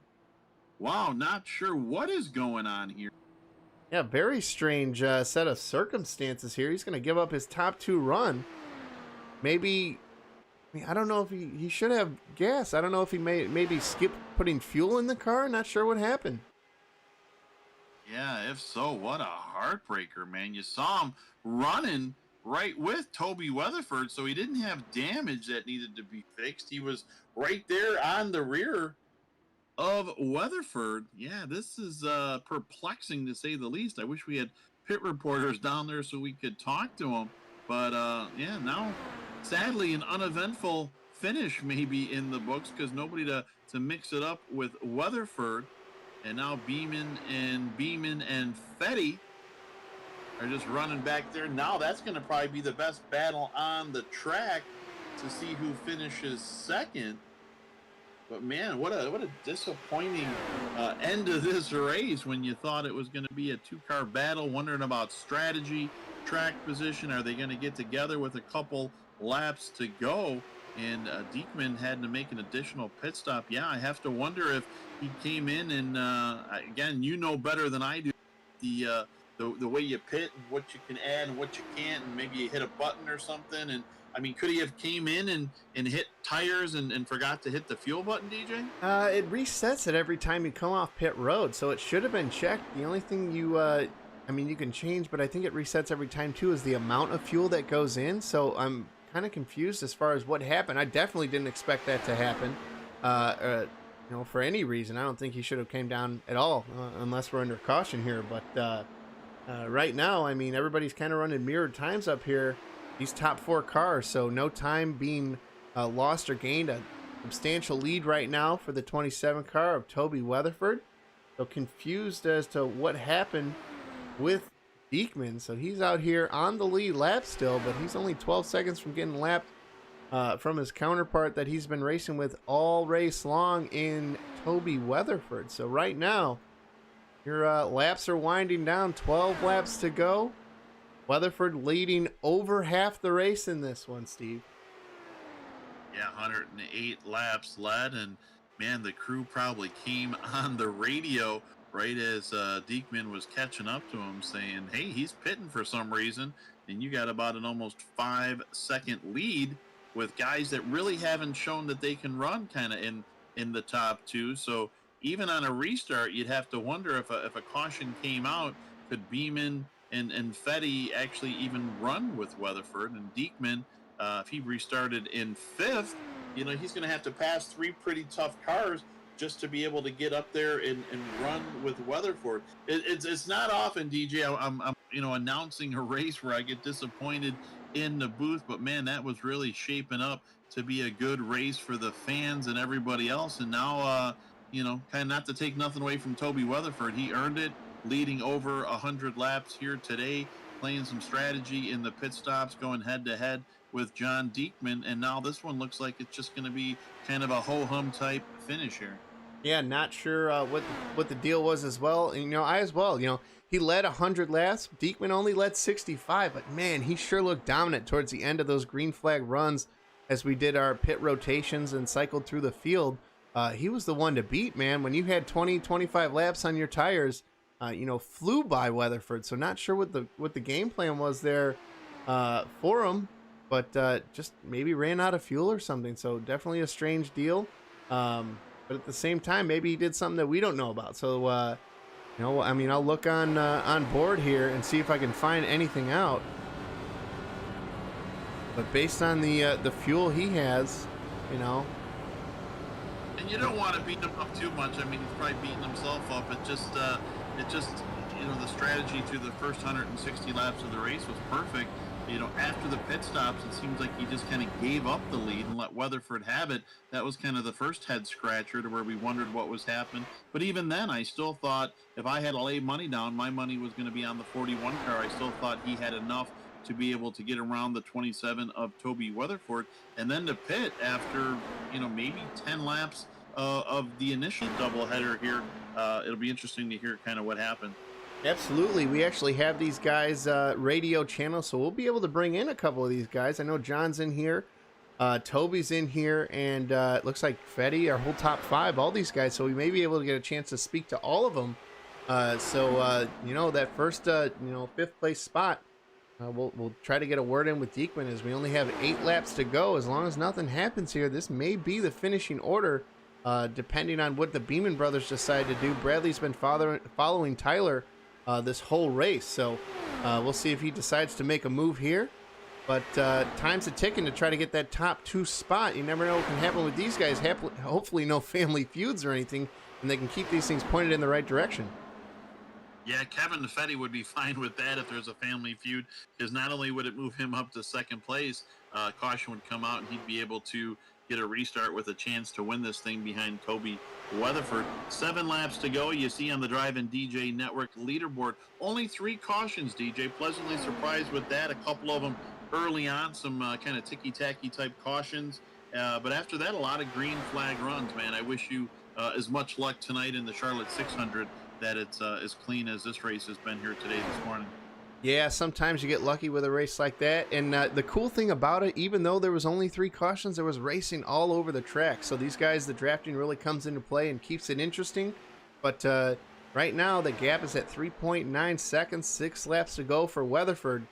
And this top group, Beeman with a 41.7, so he's a couple tenths faster than Weatherford that time by, but not going to be enough to get it done as we have only about a handful of laps to go. Yeah, I think the pit crew for Toby Weatherford is just saying nice and smooth. 4-second lead. You can give up a tenth or two every lap to the Beeman brothers. Let them eat their stuff up while you go around some lap traffic and go nice and smooth. They're at this rate, they're not going to catch him even if he gives up 2-3 tenths a second. You see him kind of following the lap car there. Maybe it's better to kind of pick your spot when you can go by him. No reason to chance it. We've seen some crazy finishes at Indy. I remember J.R. Hildebrand leading and coming out of turn 4, went to go around a lap car, got up in the marbles and stuffed it into the wall and crossed the finish line with no right front tire, but ended up losing by less than a second to Dan Weldon. So it ain't over till it's over, but Toby Weatherford definitely sitting in a good seat right now. Absolutely. As you see, the battle still continuing for second and third as we come around to 4 laps to go. Looks like they left Kevin Fetty in their dust as the Beeman brothers slowly running 41 8s and 9s. Toby Weatherford again clicks off an 8, so he's just as fast as these two guys are. But they're slowly pulling away from that 94 car with only 2 laps older tires than those guys. A half a second faster, you wouldn't believe it, but it is the 51, or the 41. So I'm not sure what the deal was with that, but he's flying around here running 2 tenths faster, 3 tenths faster than Weatherford around here. So very confusing times for what the 41 went down with, but we'll get a word in with him after this one and try to figure that out. But as we've seen all race long, it's Weatherford leading this one. And slowly pulling away. Yeah, 3 laps to go here down the backstretch. The emotion starting to build up a little bit as you're thinking about it. These guys take these races serious. I would imagine most leagues that run don't run a lot of the IndyCar stuff. This might have been a special for them, so it's not maybe a type of car that they're used to running. So to be able to hop in an IndyCar for the Indy 500 and like I said, didn't luck into this one. Led over 100 laps. You see 118 laps led, and a great day. And man, with this one almost sewn up, I'd be thinking already towards tonight. I'm gonna rest up a little bit, grab something to eat, and I want to be ready for the 600 miles a little bit later tonight. How cool would it be? I mean, the only thing cooler than saying you won the Indy is to say I followed it up winning the Charlotte 600. Absolutely, and there is some money on the line. There's going to be a $35 pot for the winner here of this one, as well as this awesome pair of a Bruzy Racing gloves. So he's going to be sporting those next time he's running around the track after this one. Getting the white flag this time by Steve. Indianapolis 500. It's been a long day here. Good morning. It's been about 2.5 hours. These guys have been wheeling. I bet they're ready to grab something to eat and go to the bathroom and all that stuff. But right now, nothing but fresh air in front of the 27 car of Toby Weatherford. Yeah, he's going to bring it through 3 and 4 one final time. 120 laps led. That Napa sponsored number 27 car can see the row of bricks as he comes down the front stretch for the final time. Checker flag is in the air for the 27 of Toby Weatherford. And rounding out the top 3, you got Tyler Beeman as well as Bradley Beeman. Kevin Fetty coming across in 4th. And a 5th place run, which normally would be an awesome finish for somebody, is it's got to be a little bit disappointing as the 41 car comes across the stripe here one final time. Yeah, probably the most disappointing 5th place run in the history of the Indianapolis 500. You see, he shut it down going down the front stretch, and yeah, he's already mad at himself, wants to get out of here as quick as possible. Yeah, just a tough break for John Diekman, but great runs from Kevin Fetty, Bradley Beeman, Tyler Beeman, as we're gonna hopefully be able to get Toby Weatherford in victory lane. Started 4th in this event, led 120 laps.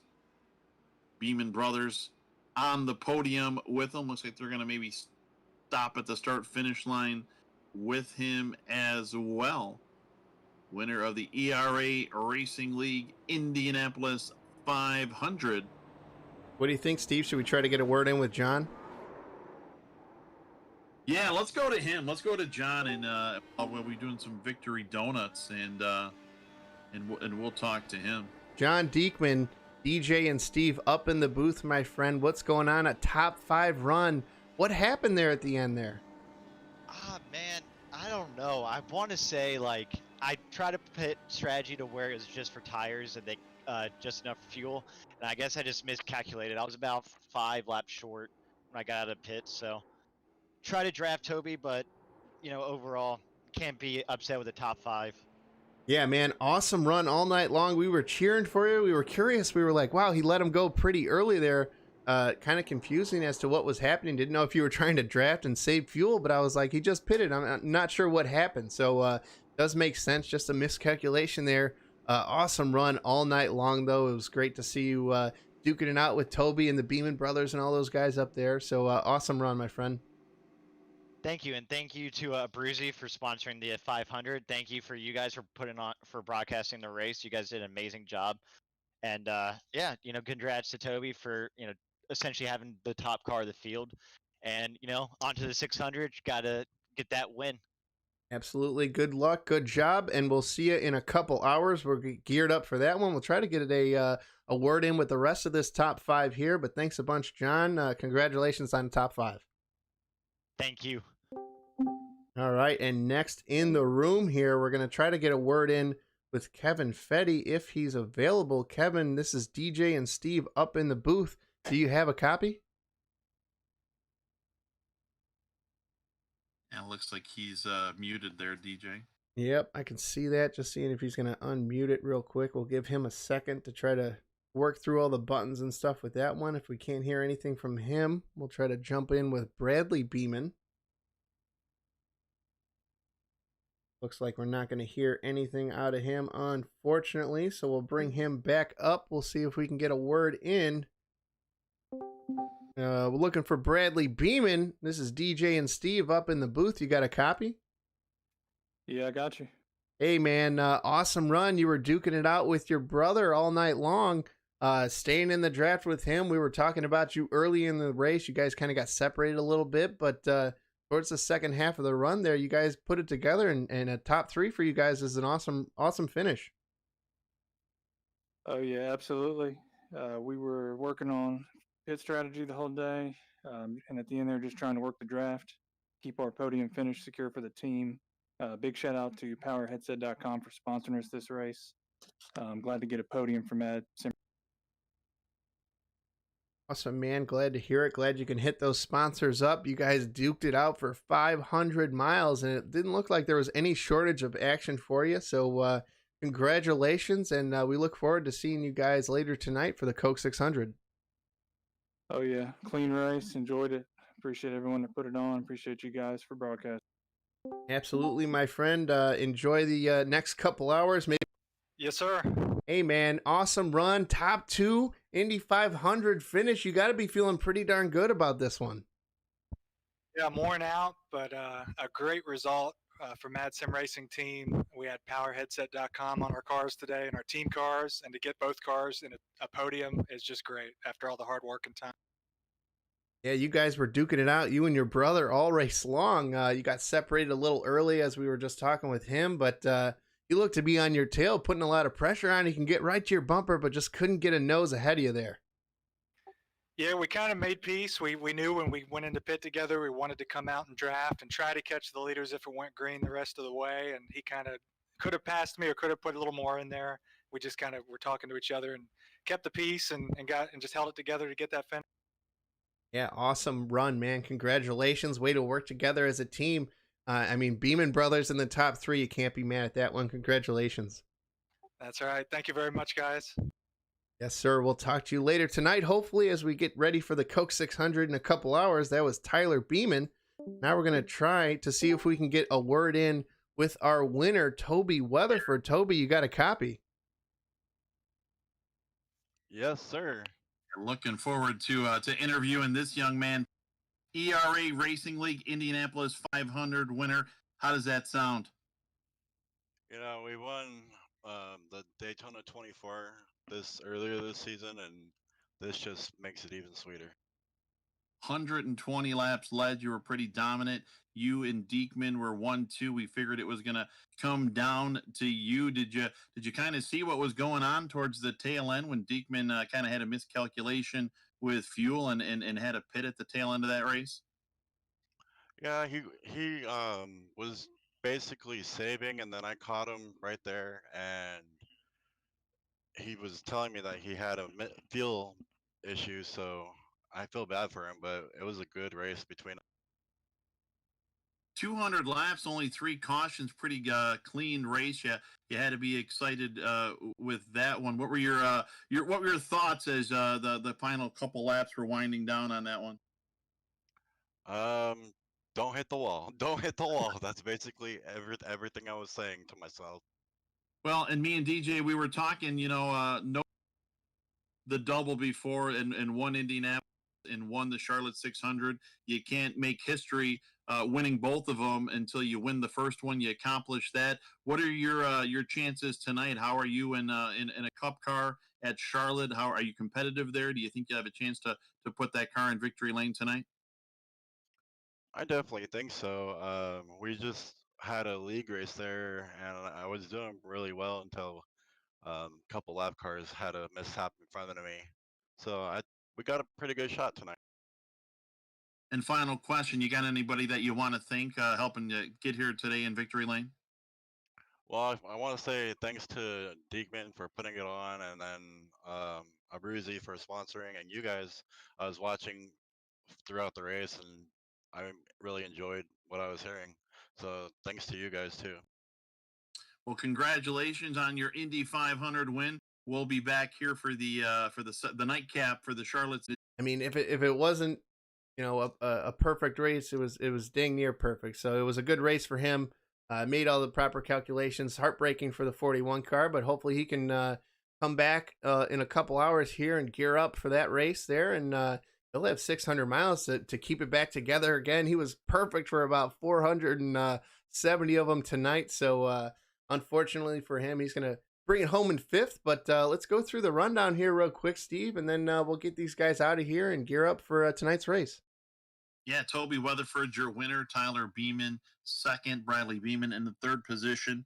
Kevin Fetty, John Diekman, Ryan Sherrow, Charles Teed, Matt Clark, Brian Wright, Michael Martino, your top 10 finishers.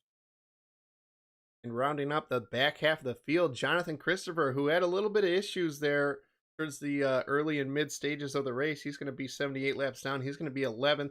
Christopher Melton, Mike Donahue, he had an issue there in the midway point of the race. Unfortunately, went around and couldn't get that thing repaired. A lot of speed out of the 4-car Craig Ream, so interested to see what he can put together for tonight's stock car race as we put some fenders on these things. AJ Musselman and Cody Bullock, who got involved in a wreck very early. Unfortunately for him, he's going to round out the field. But racing action all day long here. I was really impressed to see this race go on. So excited to be a part of this one. And Steve, thanks a lot for joining me in this. Yeah, I had fun. It was fun to hear the drivers. Some of them were pretty worn out after doing that. And like I said, I'm sure they're going to rest up, maybe grab something to eat, stay hydrated, and be right back here tonight. You as well. You're doing double duty. I helped on the first leg. Chris Goodacre going to be in here for the nightcap, and DJ, just want to thank you for the opportunity to do this. I had fun, man, and like I said, looking forward to maybe catching you guys a little bit later on tonight. Absolutely, Steve. With that, we're going to do a little bit of a video and then head on out, throw the ending streams screen up. But thank you, everybody, for joining the Driving DJ Network. Don't be afraid to follow on Facebook, subscribe on YouTube, and get the word out. If you want to reach us, go ahead and private message us. It's pretty easy to reach. We do special events like this all the time, so if we have the availability and personnel, don't be afraid to hit us up. Thank you, everybody, for tuning in, and we'll see you at the next one.